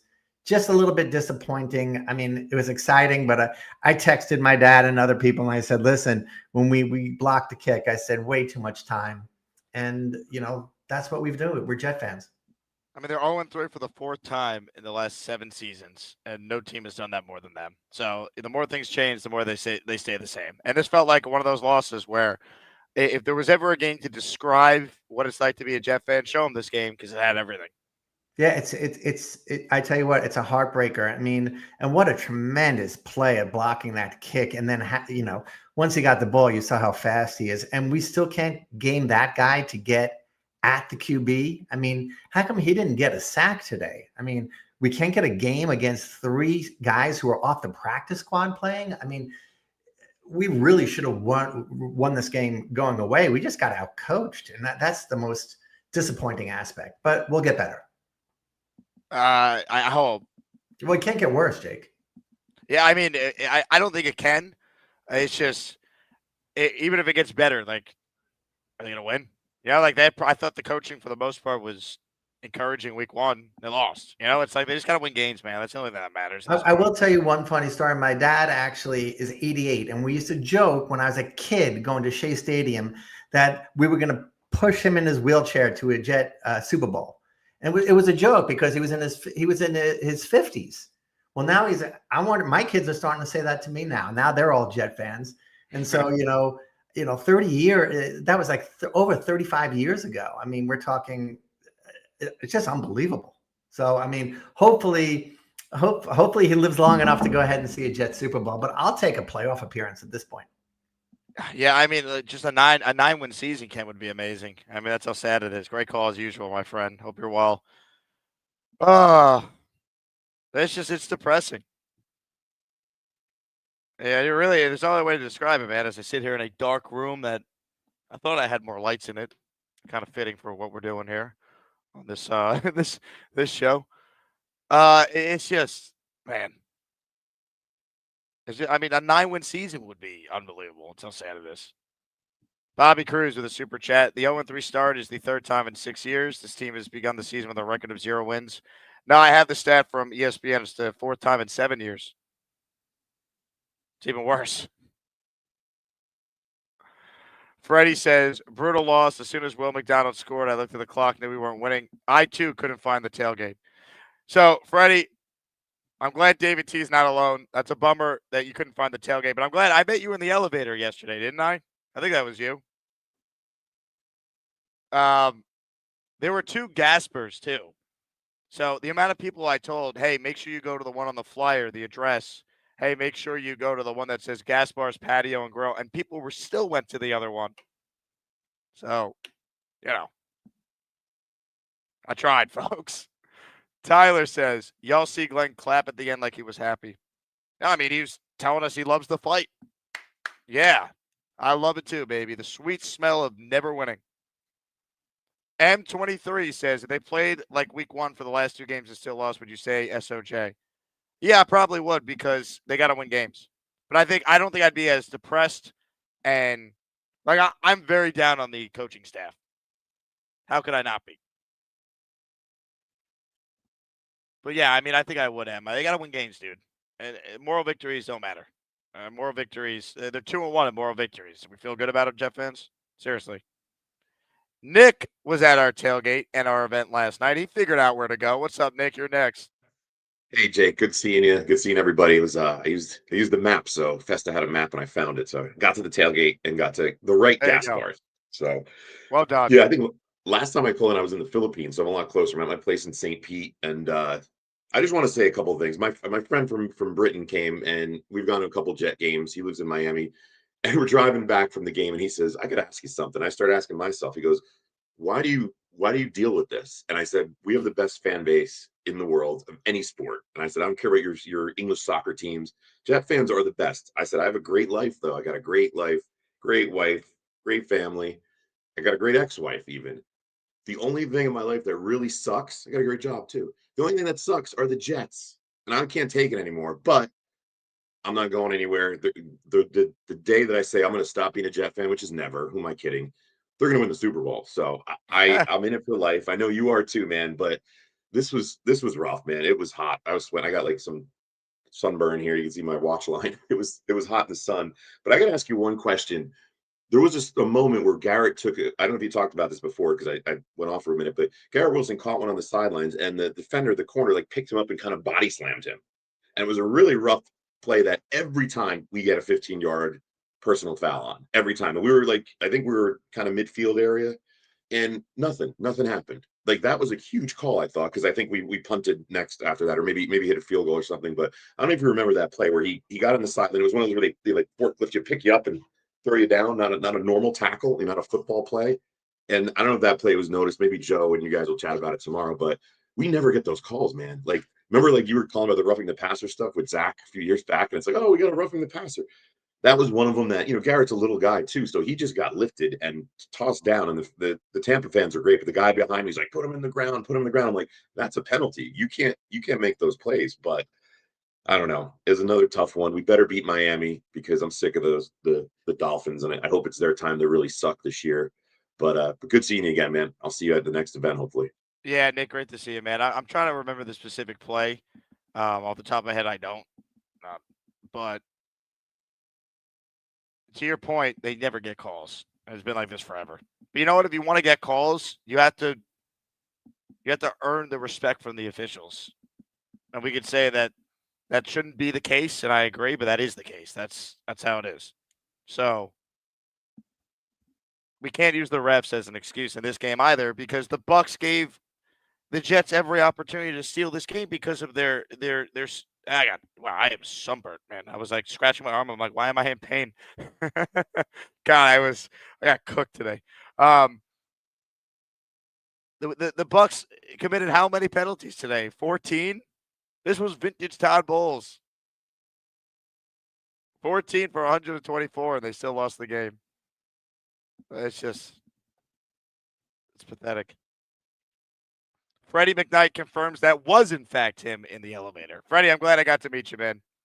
Sorry you couldn't find the tailgate. NYC says, Jake, I'm so disappointed. I look forward to football all year. To get a crappy team like this is terrible. I hope Glenn turns it around. We all do. But 3 games in, it doesn't feel like there's anything different so far. And that sucks. At least win today and give us some hope for next week. Right? I mean, if they had won today, we'd be like, they're going to get the 2-2. They're going to beat the Dolphins. I mean, maybe they beat the Dolphins next week. I'll be rooting for them to do it. But I'm not going to sit here and if they win next week think it means anything. You got to have sustained winning before anyone should feel like they turned the corner. Rob, the Jet fan, is next. Hey, Rob. Hey, Jake. What a real fucking shit show again. I mean, getting really tired of this shit. This goddamn Wilkes is a garbage defensive coordinator. I don't know why we hired this jerk off. I mean, 3 games, nearly 100 points allowed, Jake.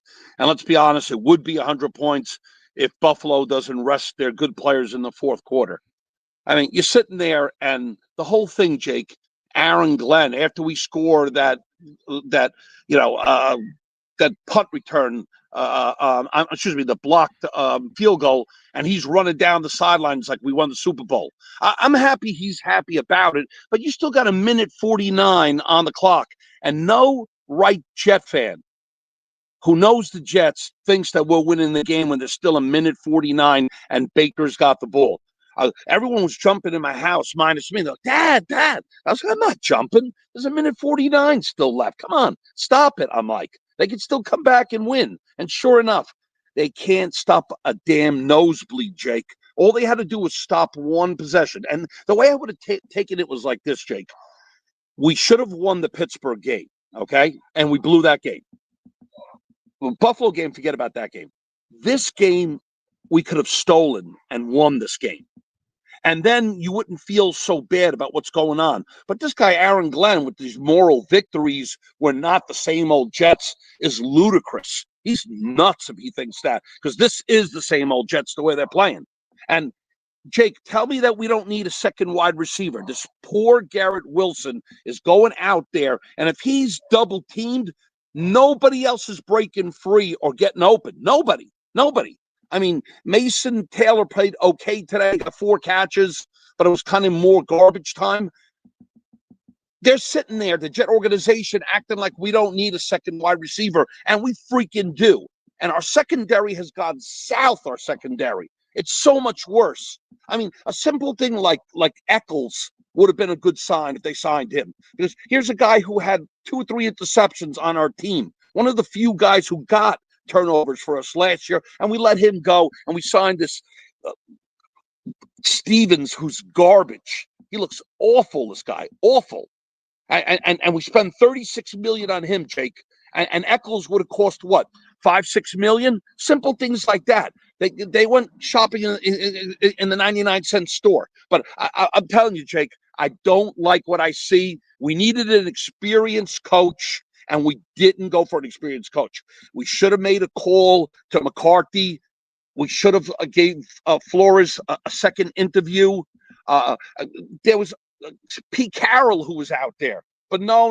We were so set on Aaron Glenn. And I'm not saying everyone, Jake, but a lot of people on this fan base, oh, leave Aaron Glenn alone. Yeah, I believe in him.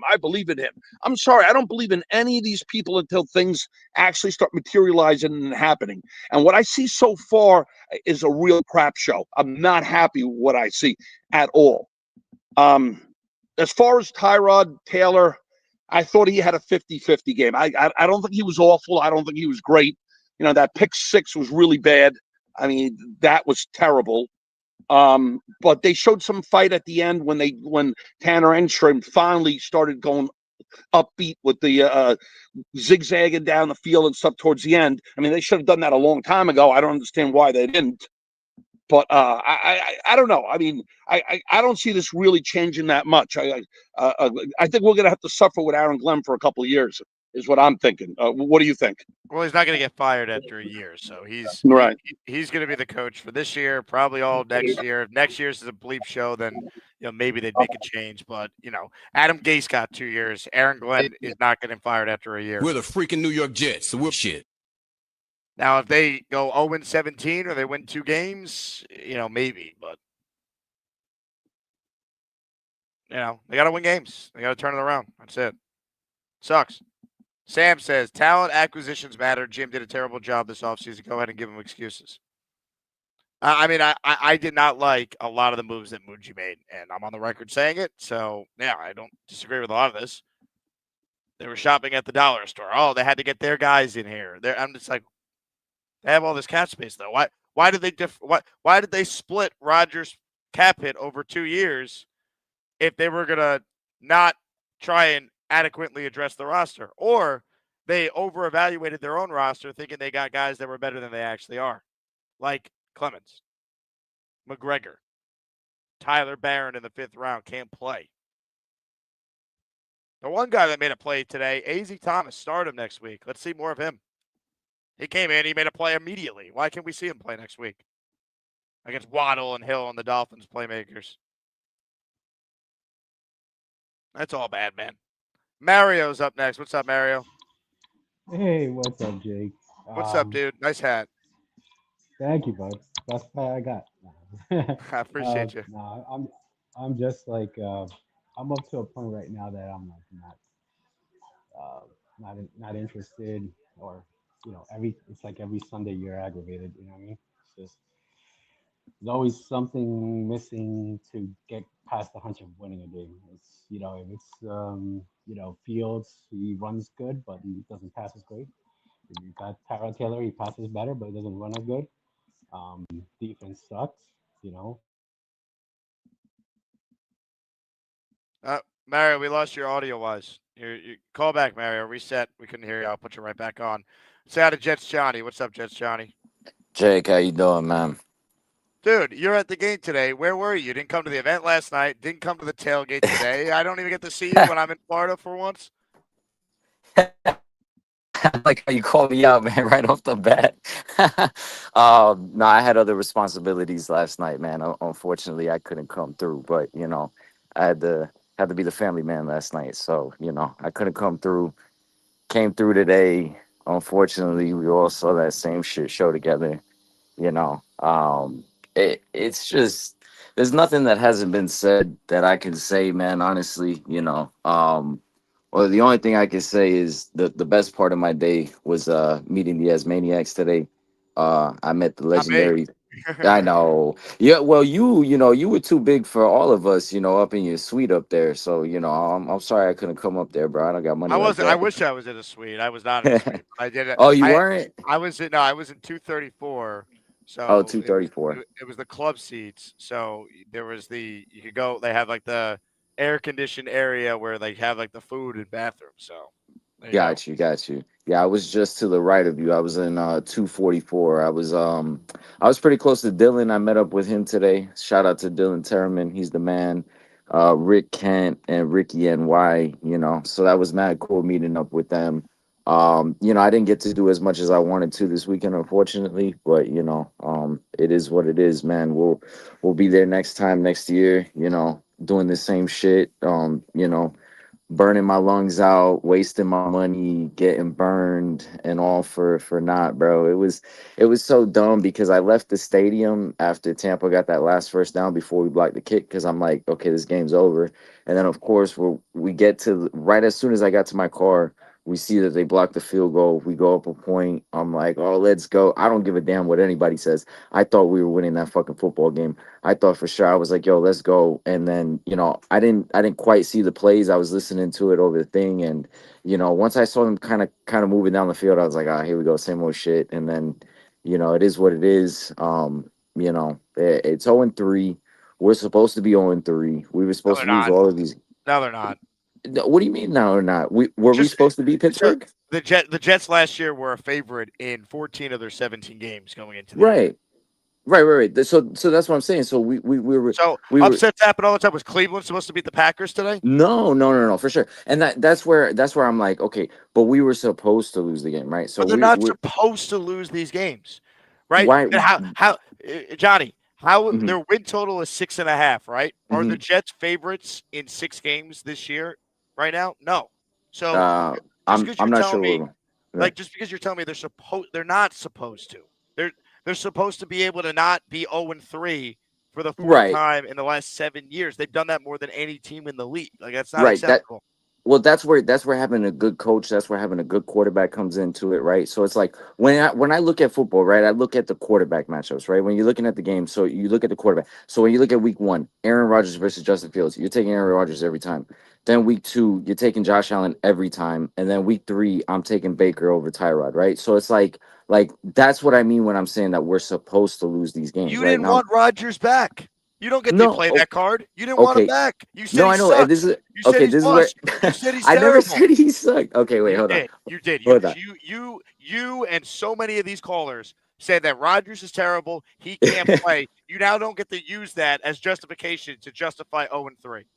Okay, hold on. No. It's not justification. It's just saying that if you were gonna take one quarterback for a 1 game sample, who would you take? And I would take Aaron Rodgers over Justin Fields. Now, that doesn't mean that for the long-term future of the team that I don't agree with Muji and AG that moving on from Rodgers was the right decision. I think those are 2 very separate things. How many games did you think the Jets were going to win this year before the year started? Around like 4 to 6. I thought if we did really, really well, maybe we could get 9. Like maybe 9 or 10. Like the absolute best case scenario. Everything breaks right for us. You know what I mean? Like that. We get maybe 9 or 10 wins. But in my heart, like what I felt was like between 4 to 6 because we don't have a good quarterback. We don't have our Had brand of Chicago stuff. just beat the Cowboys today. Right, but that's where you pull an upset, right? Because again, if Boswell misses week 1, we pull the upset against Pittsburgh. But So if the defense gets a stop today, they could win. Like you know what I I mean? no, This is I the feel Jets, though, man. They gotta win these games. You're in it. It's the NFL. You got a chance to win games. If you have a legitimate coach, they were supposed to be able to win these games. Last Right. year, they had the lead in the fourth quarter 7 times and blew the lead. Yeah. So last year's team was better than this year's team. They were. This Yeah, year's team is not. They're not that much better coached than last year's team. Last year's team had more talent, but what I'm seeing from this year's team is nothing. The Jets are supposed to be able to win games on the margins. Everyone told me Glenn is this disciplinarian. They're not going to beat themselves. All they've done the last couple of games here, and it is the turnover by Gibson in week 1. Yeah, Not take advantage of golden opportunities to intercept Rodgers. That's the first game. Week 2, they completely no-showed, never had a chance. Today, they got handed a gift by Will McDonald to have a chance to actually win this game today. All the defense needed to do was get 1 stop at the end without Mike Evans, with Tampa missing 3 of their best offensive linemen, and they couldn't do it.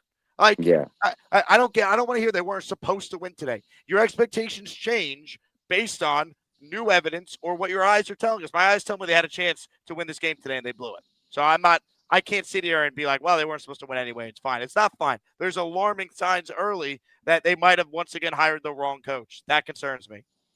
Last thing I'll say, I don't say it's fine that we're 0-3. It's just I'm not at the point where I think we should fire AG or anything like that. Not saying that you are either, but like I just need the fan base to calm down a little bit because in reality, when we look at it, we played 3 playoff teams. You know what I mean? It sucks being 0-3. Nobody wants to be 0-3, but it's a week-to-week league. So they lose to the Dolphins. What are your thoughts? We lose to the Dolphins. But they're an Obviously, underdog to the Dolphins. They're not supposed to win by your logic. So when do we ever win games, Johnny? When are we allowed to win games? we're allowed to win next week. I think we should be favored against Miami. Honestly, when you look at the way Miami's played. But what I'm saying is, Miami almost beat the Bills on Thursday. yeah, but they were playing all out for Mike McDaniels, and he called the Why good weren't game. the Jets playing all out for Aaron Glenn today? I think they did, man. I mean, listen, they came back, they made the play. If that's them playing all out, we are fucked. We're the freaking New York Jets, so we're shit. If that is them playing all out for this coach, we are fucked. Excuse my language. Come on, man. Black Gypsy's up next. What's up, Black Gypsy? Jake, you said it correctly. We are fucked. This season is done, bro. From game one, my biggest concern, everybody was like, oh, calm down, Gypsy, calm down, relax. A defensive coordinator that does not know how to call a defense, situational defense, is the worst thing you can have in a football game. Because literally, we can never depend on the defense when it really matters. Because then you have to put your play calls that you worked on that are going to get to the quarterback to do something. He played 2-man zone and fucking man defense against Baker Mayfield. Like, you can't do that shit, bro. That defense that we have with personnel is so bad that you have to play nickel. You have to play quarter. They suck. They can't cover, so you need more guys in tighter spaces. He's playing them like they're the greatest defense he's ever put together.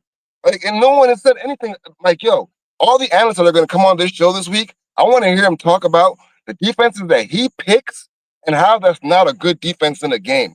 Because, like, it's like watching, like, a toddler pick a defense, Jake. Like, Madden players could be on the sideline and be like, yo, you're in 2-man zone, bro. You can't do that, son. You can't put pressure on a guy on 3rd down and 20. Like, why? Why the fuck would you? What Johnny said, I expected us to lose when I saw the schedule. Because, like he said, 3 playoff teams. I thought we were going to start 0-3.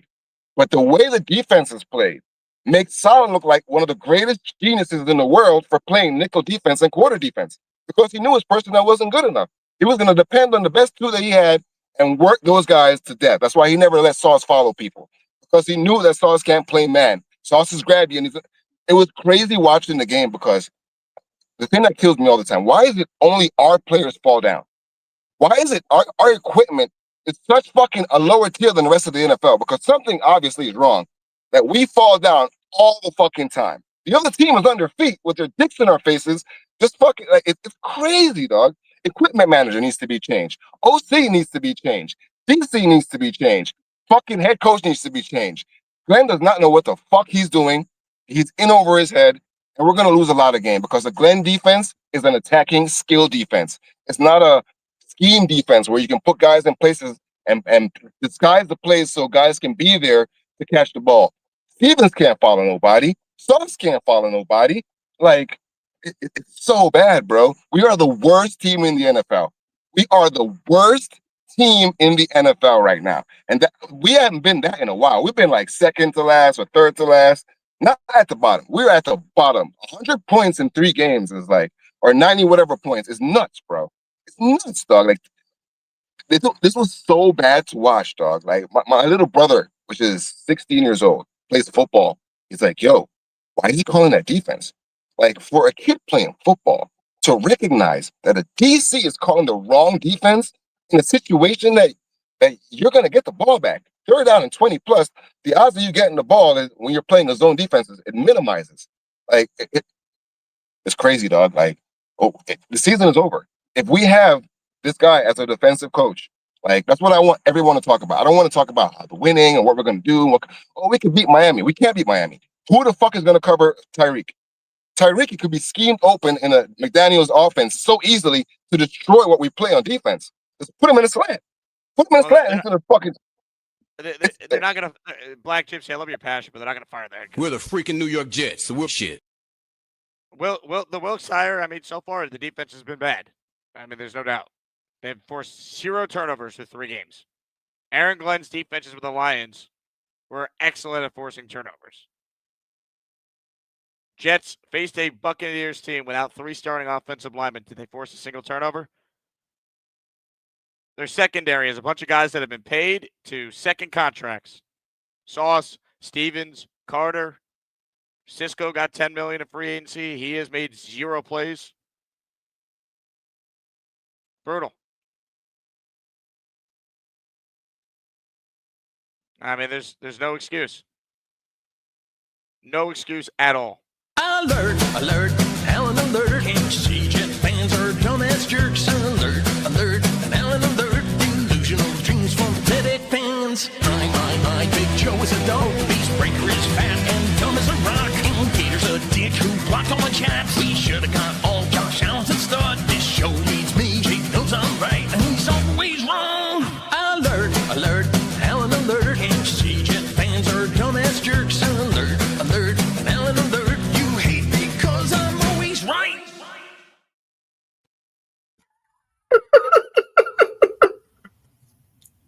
That's pretty funny. I'm sitting at the bar watching 2 screens. I'm watching the Jets and I'm watching the Browns. And I watched the Browns with half the talent that the Jets have, with Jim Schwartz having that defense fly everywhere in the right positions, making big plays, making big turnovers. And then I watched the Jets and I watched their defense, their linebackers over pursue. I watched Michael Clemens get blocked by a tight end on the 32-yard run. I watched a secondary that our secondary head coach, rubber stamped in signing Stevens and in signing Cisco and in retaining Tony Adams. Okay. As bad as the coaching has been, I think this is a player personnel issue. Okay. And I'm worried the idea that in the last 12 months, they paid Jamie Sherwood and Michael Carter, and I don't think they fit this system at all. And it's going to be really difficult for them to get out of that. Very difficult. But again, the problem is I don't think this defense is really following what Steve Wilkes is asking. And that's a big issue from the start. I don't know what you can do with this defense. I really don't. And again, the idea that they had Michael Clemens, Braden McGregor, and Tyler Barron as their edges today is embarrassing. It's embarrassing. And that's on Muji and that's on Glenn. And it's on Glenn more than Muji because Glenn is the one who runs the show. It's on him. Absolutely. And again, you were at the game. I watched the Browns with not as good a talent, flying everywhere, always in the right position, always making plays against a team that they were not even supposed to be in the game with.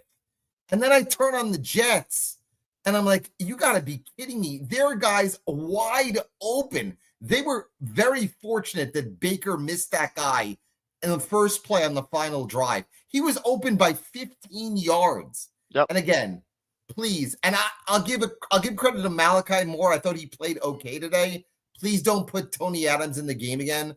And Andre Cisco and Brandon Stevens, they were garbage last season. And Aaron Glenn thought he was going to revive both those guys. They are horrible football players, okay? They're awful. And this is a player personnel issue. And it starts with the GM. And again, it starts with the coach. Again, the coach is the quasi-GM. He brought all these guys in. And they have no idea what they're doing. It's unbelievable to watch. To watch all these defenders just flying everywhere and not knowing where they are. It's unbelievable. I don't know what to say. And as Black Gypsy says, they're not going to beat the Dolphins with this defense. Who's going to defend Jalen Waddle? How are they going to defend Tyreek Hill? It's unbelievable. Nothing else to say. I'm not going to say I'm right on everything, but again, you can't play with all these guys with this defense not knowing where the hell they are. And I don't think these guys are buying into Wilkes' system. Maybe it's time for the coach to look at the film and just take over. You can't play the type of defense that they have been playing for the last 3 weeks and expect them to beat anybody. And you can't wait till the second half to make adjustments to your play calling against you can't. the defense. And again, I don't know what you're going to do. I don't know how you change things. There isn't a guy coming in that's going to change this team. Again, they have no depth anywhere. They have no depth at the linebacker position. They have the worst safeties in the league. They have no edge players. And Well, they'll get Sauce Tremaine is back, not hopefully. But they have no depth. That's the problem. You have no depth behind Tremaine, and we saw that today with the 3 scrubs that are out there next to him, next to McDonald. And I don't know how you fix this. And maybe you just can't fix this right now. You try your best, but I don't know how you fix this. I mean, I watched the Panthers beat a team 30-0, and people are like, "Oh, we're going to beat the Panthers." They stomped the Falcons today. Again, the Browns defense played great, and you're watching the Jet defense with all these high-priced players not being able to play in the right position at all, and that's on Wilkes. It is. It's on Wilkes, and it might be time. Who hired Wilkes? Aaron Glenn hired him. So fix the defense, Aaron. Absolutely. Have a good one, man. Alan, farewell. I'm not even going to push back on what Alan's saying. I didn't think he said anything that was unreasonable there. The defense should not be this poor when they were 3rd in the NFL last year in yards allowed per game. They were not good last year. Don't confuse what I'm about to say for me defending last year's defense. They were not good. But they were talented enough to be in position to have the lead. They then would collapse. This team, defensively, allows yards, allows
Hey, my internet just crashed in my hotel room, much like the Jets defense crashing at the end. That is what just happened with my Wi-Fi. So I need to figure out how to get back on the internet, and because StreamYard is an incapable program to really use from the phone, what I'm going to do in the short term here is try to throw to a commercial break for about a minute so I can get back on the internet and hopefully finish the show. I would love to tell you guys I know how to even throw a commercial. I can't do that, but I do have a short clip I can play for a moment here. Look at this guy. We're here. Jets football, you can smell the greatness. Yes, it was. Your game. Oh, you did get a good look at Tampa it? Bay Rays. Yeah. Jesus is coming. Jesus is here. If Jesus was a Jet fan, Of course. we wouldn't be in hell. Of course. Dylan Tarriman, everybody. All right, my internet's still not working here, so we're on my phone. StreamYard sucks from the app, so let me play another 2-minute clip, and hopefully after this, I will be able to finish the remainder of the show here. Stand by. We will be back right after these short words.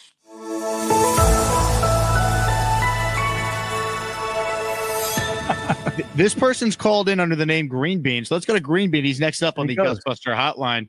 Green Bean, what do you got for us? There he is. This is not my vape pen. This is an Apple TV remote. Hey, guys. Green Bean here. Are these Jets? Why didn't this not play? Hello? Hold on. Hello, Jake. I just had dinner. I had a couple of servings of chicken soup, my mother's homemade chicken soup. Hey, Charles, I need some of that chicken soup. It was delicious. I'm glad to hear it. Yeah, I know it's delicious. I need some of it. I love to eat, so what can I say? Send it this way, Charles. I was not expecting. I love this show, man. We got the best callers. We really do. Is this thing on? What a view that was for you guys. thoughts and prayers for everyone who had to watch that. Anyway, I think we're back. I'm back on the Wi-Fi. Let me get to the home stretch here, and then we will wrap up the show, and I guess I'll find something to eat. If anyone is still in Tampa, I'll write in the Discord. Maybe we'll link up and we'll watch Sunday Night Football, Giants, Chiefs. Dan, respectfully, I appreciate the super chat, but nobody cares that the pick six helped you win money today. But thank you for letting us know. Michael with a super chat. I'd be curious to hear how Samini compares Aaron Glenn's coaching start to the other 50 head coaches he's covered. I'll ask Rich when he comes on my show with Tannenbaum on Sunday this week. Michael, you're a shithead. No, I'm not going to put the sword down and root for the tank, you moron. What player are you tanking for, Michael? All right, and I got news for you. The way the Jets have played, they don't really need to try that hard to tank. They're just going to be bad.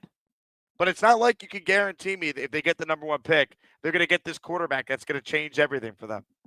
How has that worked when they've had top picks in the draft? We've seen this. It doesn't work because they're not set up for that player to have any chance of success. I'm much more focused on, can Aaron Glenn get this team to be playing better, maybe win some games? So, I don't know. Get this for a concept. We feel better about whoever it is they draft actually having a chance to be successful when they are picked. All-Star Chris says at least the Reddick sack parlay didn't work. Yeah, it didn't work, but he did have the tackle on the fourth down stop when the Jets moronically gave it to Braylon Allen on 4th and short. Why did the Jets vote for the tush push if they're never going to use it, by the way? Why can't they just quarterback sneak? When you make it that obvious, you're just going to run it there with Braylon Allen in the backfield. No one is surprised. Adam says, love our fan base. We deserve better. Stay strong. He's right. Jason says, again, no team has ever benefited from 124 yards of penalties, blocked a kick for a touchdown, and lost. Yeah, I mean, the Bucs handed this game to the Jets, and the Jets said, we're good. It's infuriating. All right, home stretch here. I'm going to try Mario again because we started his call and then we couldn't hear him midway through. What's up, Mario? Hey, what's up, man? Can you hear me now? Yes, sir. Go ahead. Nah, just real quick, man. Just bummed out. You know, obviously, I'm just losing my fandom technically because it's just aggravating every Sunday. It's always something. It's always we rob. McDonald's amazing play and we still lost. I mean, I don't know how we could look at this game and say next week Dolphins we're gonna beat them. There's nothing that shows me that we have a chance of beating them, especially with a type of defense like this. You know what I mean? It's just ridiculous. And I'm just right now. I've been a fan since 7 years old, and I'm just like losing complete faith, dude. I'm just like, I'm not even hyped. You're the only reason why I watch your show, and that gets me hyped up again to go to Sunday watch the game. But dude, it's just horrible, man. I mean, it's been how many years, dude? How many years of seeing this type of football? So I don't know. I just want to say, big supporter. I'll still, watch your contact. I love it. I love the guys that show up, Beast too, even though sometimes the pain in the ass. But yeah, no, I mean, it's just aggravating, bro. Like, I don't know, bro. I'm lost of words. We don't have a decent quarterback. Beast, you're the man. ¿Qué pasa, Mario? ¿Cómo están? Mario, you're the man. Thanks for, take care. For the support, my friend. Appreciate you. All right, here we go. Third man is next. What's up, third man? Hey, how's it going? Been a while since I called in. Just going back to Alan's point real quick before I get into my own, it would have been better for the Jets had Baker hit, I forgot which receiver that was, but on that final drive, because you knew if the ball was in our defense hands, we were toast. So I almost wish that we would have let them score. But, let's put aside like everything that we know as fans. Let's put aside that we knew they needed receivers, which clearly came back to haunt us. Let's put aside the fact that we knew they needed edge rushers. Come back to haunt us. We can't get more than one sack with 3 offensive linemen out today. Let's put aside the kick returner. Let's put aside all that. We can't do the little things right. First drive, it's 3rd and 29. It was 3rd and 19, and we get a penalty. Okay, take it. Another penalty. I thought we should have just declined that one because I knew in the back of my mind they're gonna fuck this up somehow. Yeah, I knew we were gonna get a penalty on that. So they're already at a field goal range. Just decline it. What do you need to give them another shot for on 3rd and 29? So Well, I you thought do Ken that. from San Diego made the best point on that. Why are you playing press man? 3rd and 29, play a zone. Don't let him Yeah. get in front of you. Let him gain 10 yards and kick a field goal. Fine. Right. And then you have 4th down. It's first of all, I don't even think it should have been 4th down. It looked like on the broadcast that Garrett at least got to the sticks, but they don't even think about challenging it. Right. How hard is it to just do a QB sneak? You have Braylon Edwards. He's lined up a mile behind Tyrod. It's so difficult to do the small things right. I mean, well said. It's brutal. I mean, they've lost 2 games on last-second kicks, but it's how the games have played out that I think is very discouraging. Like you look at the final drive, right? Michael Clemens, why is he on this team? Well, Baker Mayfield's breaking containment on him. You have a McGregor missed tackle on that Shepard screen. And, once Quincy went down, look at the linebackers they're playing, right? Tremaine's not playing in this game. Look at the edge players they're playing. So I think it's a couple of things. There's obviously a talent deficiency in some key spots. We knew the depth was not good. But I also think the coaching has not put them in the best position for success. And this team I was told was going to be well coached, and they're certainly not. I don't care what anyone says. 3 games in, if you think this team has been well coached, I don't know, man. You might need to find a new show because find me the Jet content creator that actually has the audacity to try and make the case they've been well coached. They haven't been. And that's incredibly disappointing. Ladies and gentlemen, back to your calls on the program. We say hello to this guy. Hey, that's what feels good. All the rose smell is on my bed in a dirty hotel room. Because the show smell is on my bed. It's just more comfortable. He got a beard, loves the Jets, SuperChats. Where's a big fella sleeps alone? There's no room on his bed. Where's a big fella? Hey, man. What's going on? Are you in the hotel room bed right now? Hell yeah, man. Hell yeah. Hey, man. Come lay on my bed, big fella. It'd be an honor. Yeah, all right. Maybe I will.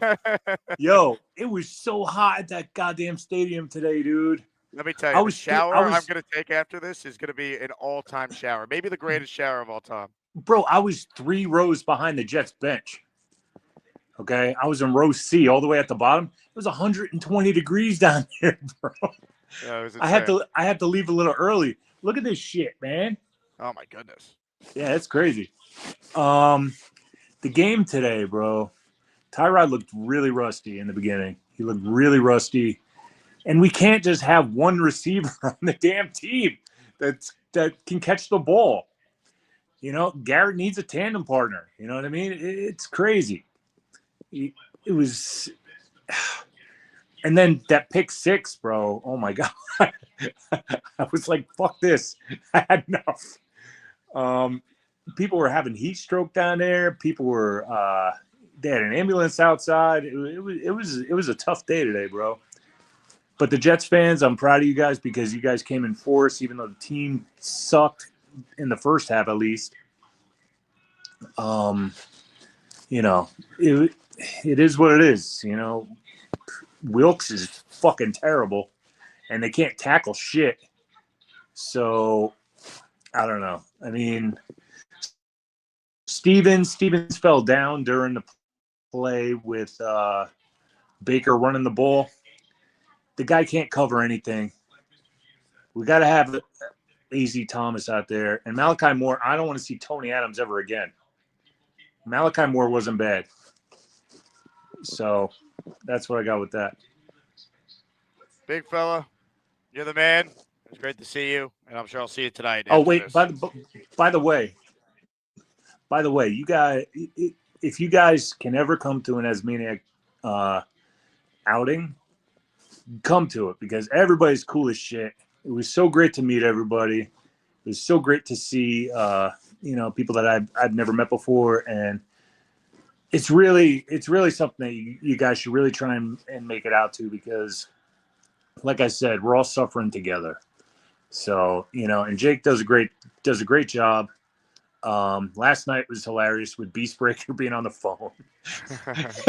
that picture I got of you when they showed him on the thing.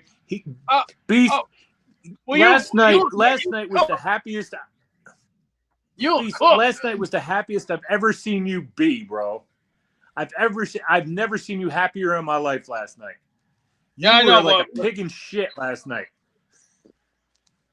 So it was great. Everything. I'm going to say this. We still shit the bed. Well, I want you as defensive coordinator, and I'll pick one more guy. But right now, I'm not gonna waste my time on other shit that doesn't make any sense. I just want to say thank you to everybody. Thank you to you, Jake. Thank you to everybody. For coming out and making this trip a lot of fun. So thank you, everybody. Big fella, you're the man, an absolute legend. It was great to hang out with him and his wife last night, and everyone that came to the party last night. I mean, everything was great till the game. Like as angry as I am, I'm kind of immune to this at this point. Like I'll be angry for a couple days. Shows will go on whether they lose or not. Ultimately, there's a lot of football left, so I'm not rooting for losses yet. They're probably not going to make the playoffs. We understand that. But could we see this team go out there and win as many games as possible, man? Like, win a game. Like, Aaron Glenn's talking about how we're going to be different with it. You win a game, dude. Win one game. Go out there on Monday night, whole country watching, and win. I mean, that's it. There's nothing to talk about until they win.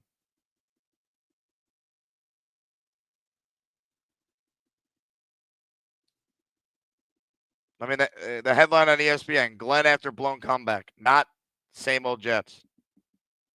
You are the same old Jets until you win games, man.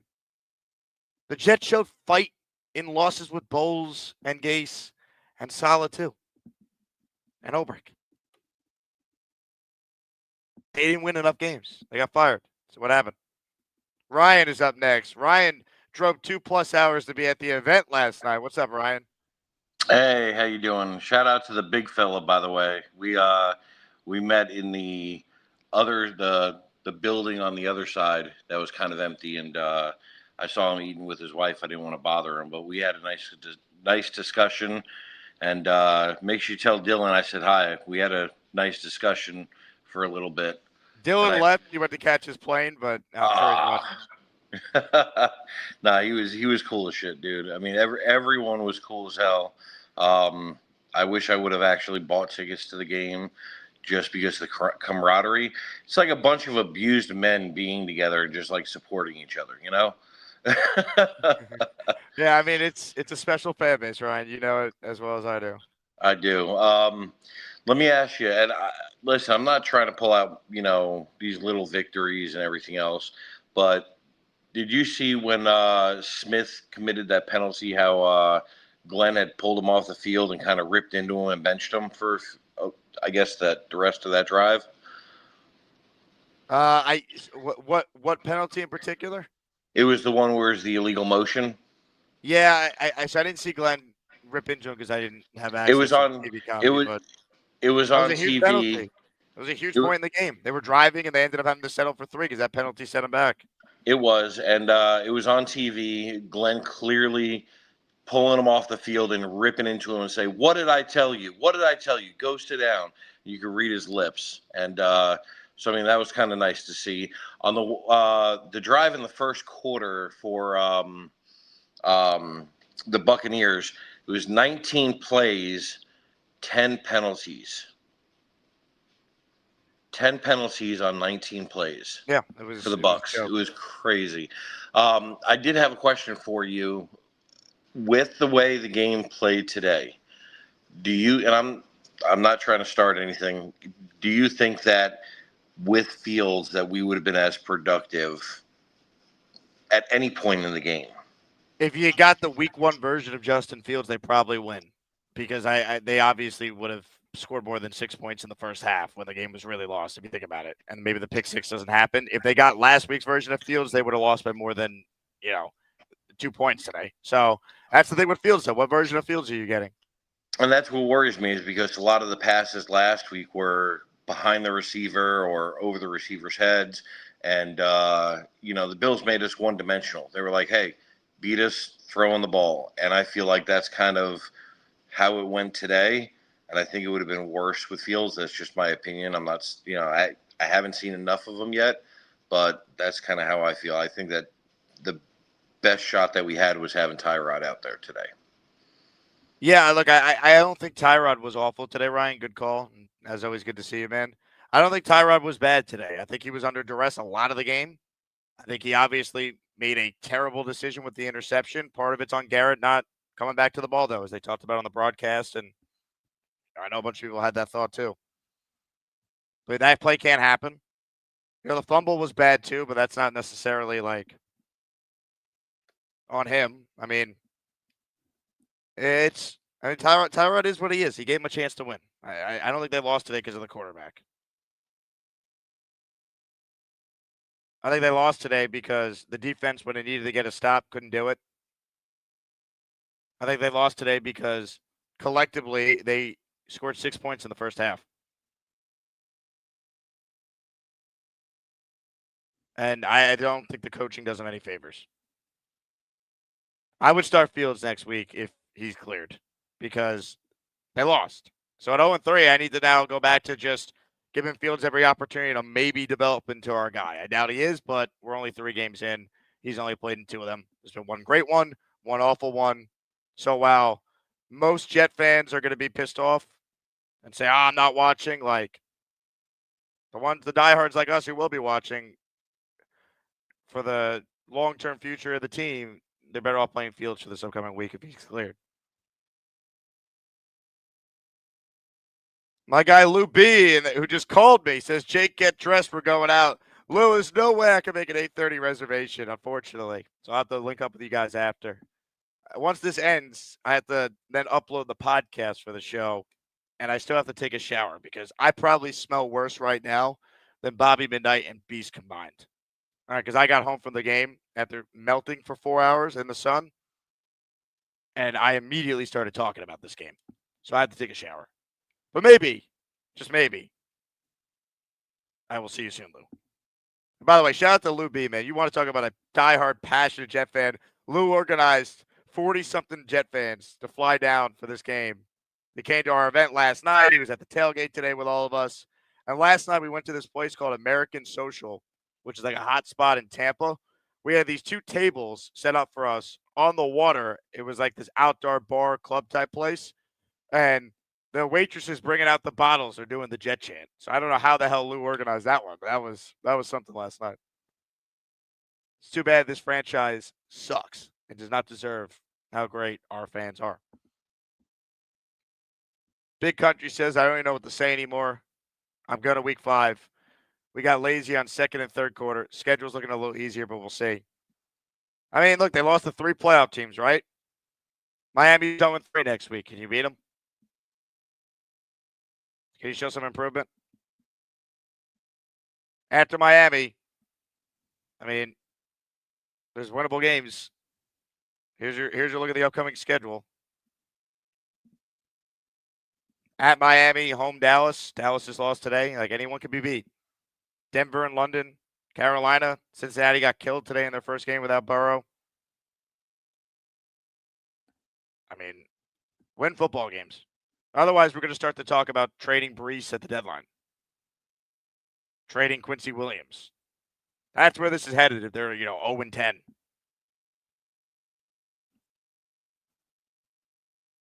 Dan the Jet fan says, this is my thanks to you, Jake. Appreciate you covering the sorry excuses a team. I'm tired of seeing other teams around the league turn it around. Yeah, every team can turn it around besides the Jets. It's amazing how that works. Burkinator says, what third man said, I am also sure that Garrett, when he turned towards the sideline, reached the line to gain. Did you see Wilson made the line to gain? Thoughts on that? I was screaming to challenge the spot. Keep play. I did think he made the line to gain for what it's worth. Glenn wasn't asked about it, I don't think, in the postgame that we played earlier. For full transparency, when you're at the game, I always feel like I miss a lot. So when I do my rewatch of this shit show, I will probably have more thoughts, Burkinator.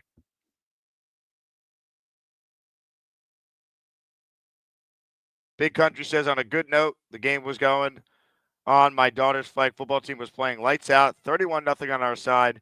But hey, guys, what do we say every year? There's always next year. Thanks, Jake. Yeah, always next year, September 21st, man.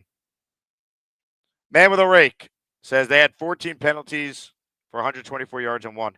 14 penalties for 124 yards. Had a kick blocked and returned for a touchdown and still won. Only the Jets could lose that game.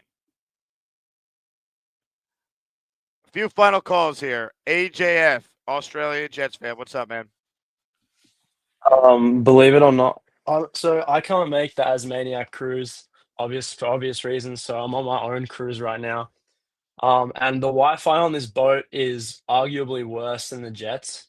So if I randomly lag out, that's why. But honestly, like, I don't even have it in me to be like angry anymore. Like, my expectations are so low that like it's just kind of like, oh man, but like that's it. Like it's just it sucks, but it's kind of just what I've accepted at this point that it's gonna happen. I was one of those people as well. As soon as they got that touchdown, I got excited for a second, and I'm like, shit, there's a minute and a half left. The game's over. And I said, same old Jets before Baker Mayfield went and ran 35 yards. And I was like pissed off as well because I think Brandon Stevens tripped over his own teammate on that play as well. I'm like, who else but the guy they paid $30 million for? It's not fun. It's definitely not fun. I think we all know that, but there's nothing we can really do besides just hope they're not 0-4 next week. Yeah, I mean, look, the only thing they got going for them is they're playing a team that is dealing with a lot of turmoil internally, and if the Jets could come out and punch the Dolphins in the mouth, the Dolphins could fold. But I mean, I really look at the whole game, and like it goes back to me that Tyrod Taylor interception. That's what I think cost us the game. As soon as it happened, I'm like, this reeks of the Gibson fumbled punt return or kick return. I don't remember which one it was. But I'm just looking at it. I'm like, Aaron Glenn's always likes talking about this accountability and all this shit. He's full of shit. And we know this because we're 3 games into the season. We already lost a game because of a fumbled kick return. Lost the game because of a stupid interception at the end of a quarter. Not to mention that whenever our offense is playing well, our defense isn't playing well. And then when our offense actually gets it together, our defense is completely lost. And yeah, it's just dumb shit like that interception and the fumble. Michael Clemens giving away penalties. Like he wants to talk about, it's not the same old Jets. Then why are they still doing the same old Jets things? Nothing's changed. Nothing's changed. It never changes. And he needs unless to. they win. That's it, AJF. It doesn't change until Exactly. they win. All your points are spot on. We're the freaking New York Jets, so we're shit. Until they win, you are the same old Jets. That's it. Aaron Glenn doesn't like same old Jets. Win games, dude. Holy crap. The big fella with a big super chat. Are you kidding me, big fella? You did not have to do this. You are the man, my friend. Give it up for the big fella. Get your ass off my super chats. Some of these are gifted memberships too. Hey. The hell with it. Big fella says, I talked to Eric Allen and I asked him when we're cutting Clemens. He paused and said, I think he'll play better today. Then I asked if he heard of the Jake Asman show. He said he did. And then I asked if he'd go on, and he said he'd love to. Well, I appreciate you trying to produce the show, big fella. You are the man. The guys who actually work for the Jets, they're in a tough spot. Because if you notice, anything the Jets internally produce, they're not ever critical of the team because they are paid employees. So the Jets could lose 31-3, and they'll accentuate the great Nick Folk field goal that he hit. You know, it's tough. You cover a team that has been out of the playoffs for 14 going on 15 seasons. It's not an easy job. So I got respect to Eric Allen, certainly for that. That's cool that you met him. But as far as Michael Clemens, he shouldn't be on the team. All right. He should not be on this team. And he's only on this team because because Glenn's ego felt like he could either fix him or they completely misevaluated the other guys behind Clemens. Right? Because if they had a sensible option that could play over Clemens, they'd move.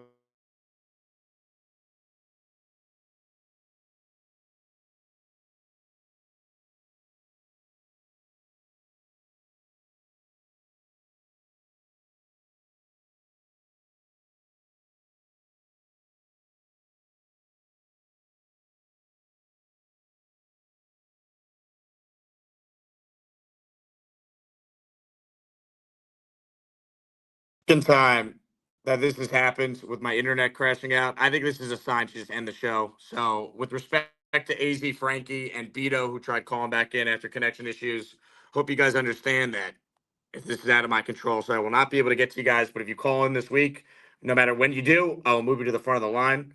So I apologize for not being able to get to them. I know there's a super chat that I missed. I can't see it though. It's not coming up. I think it's from Big Country. I'm just going to verbally read it.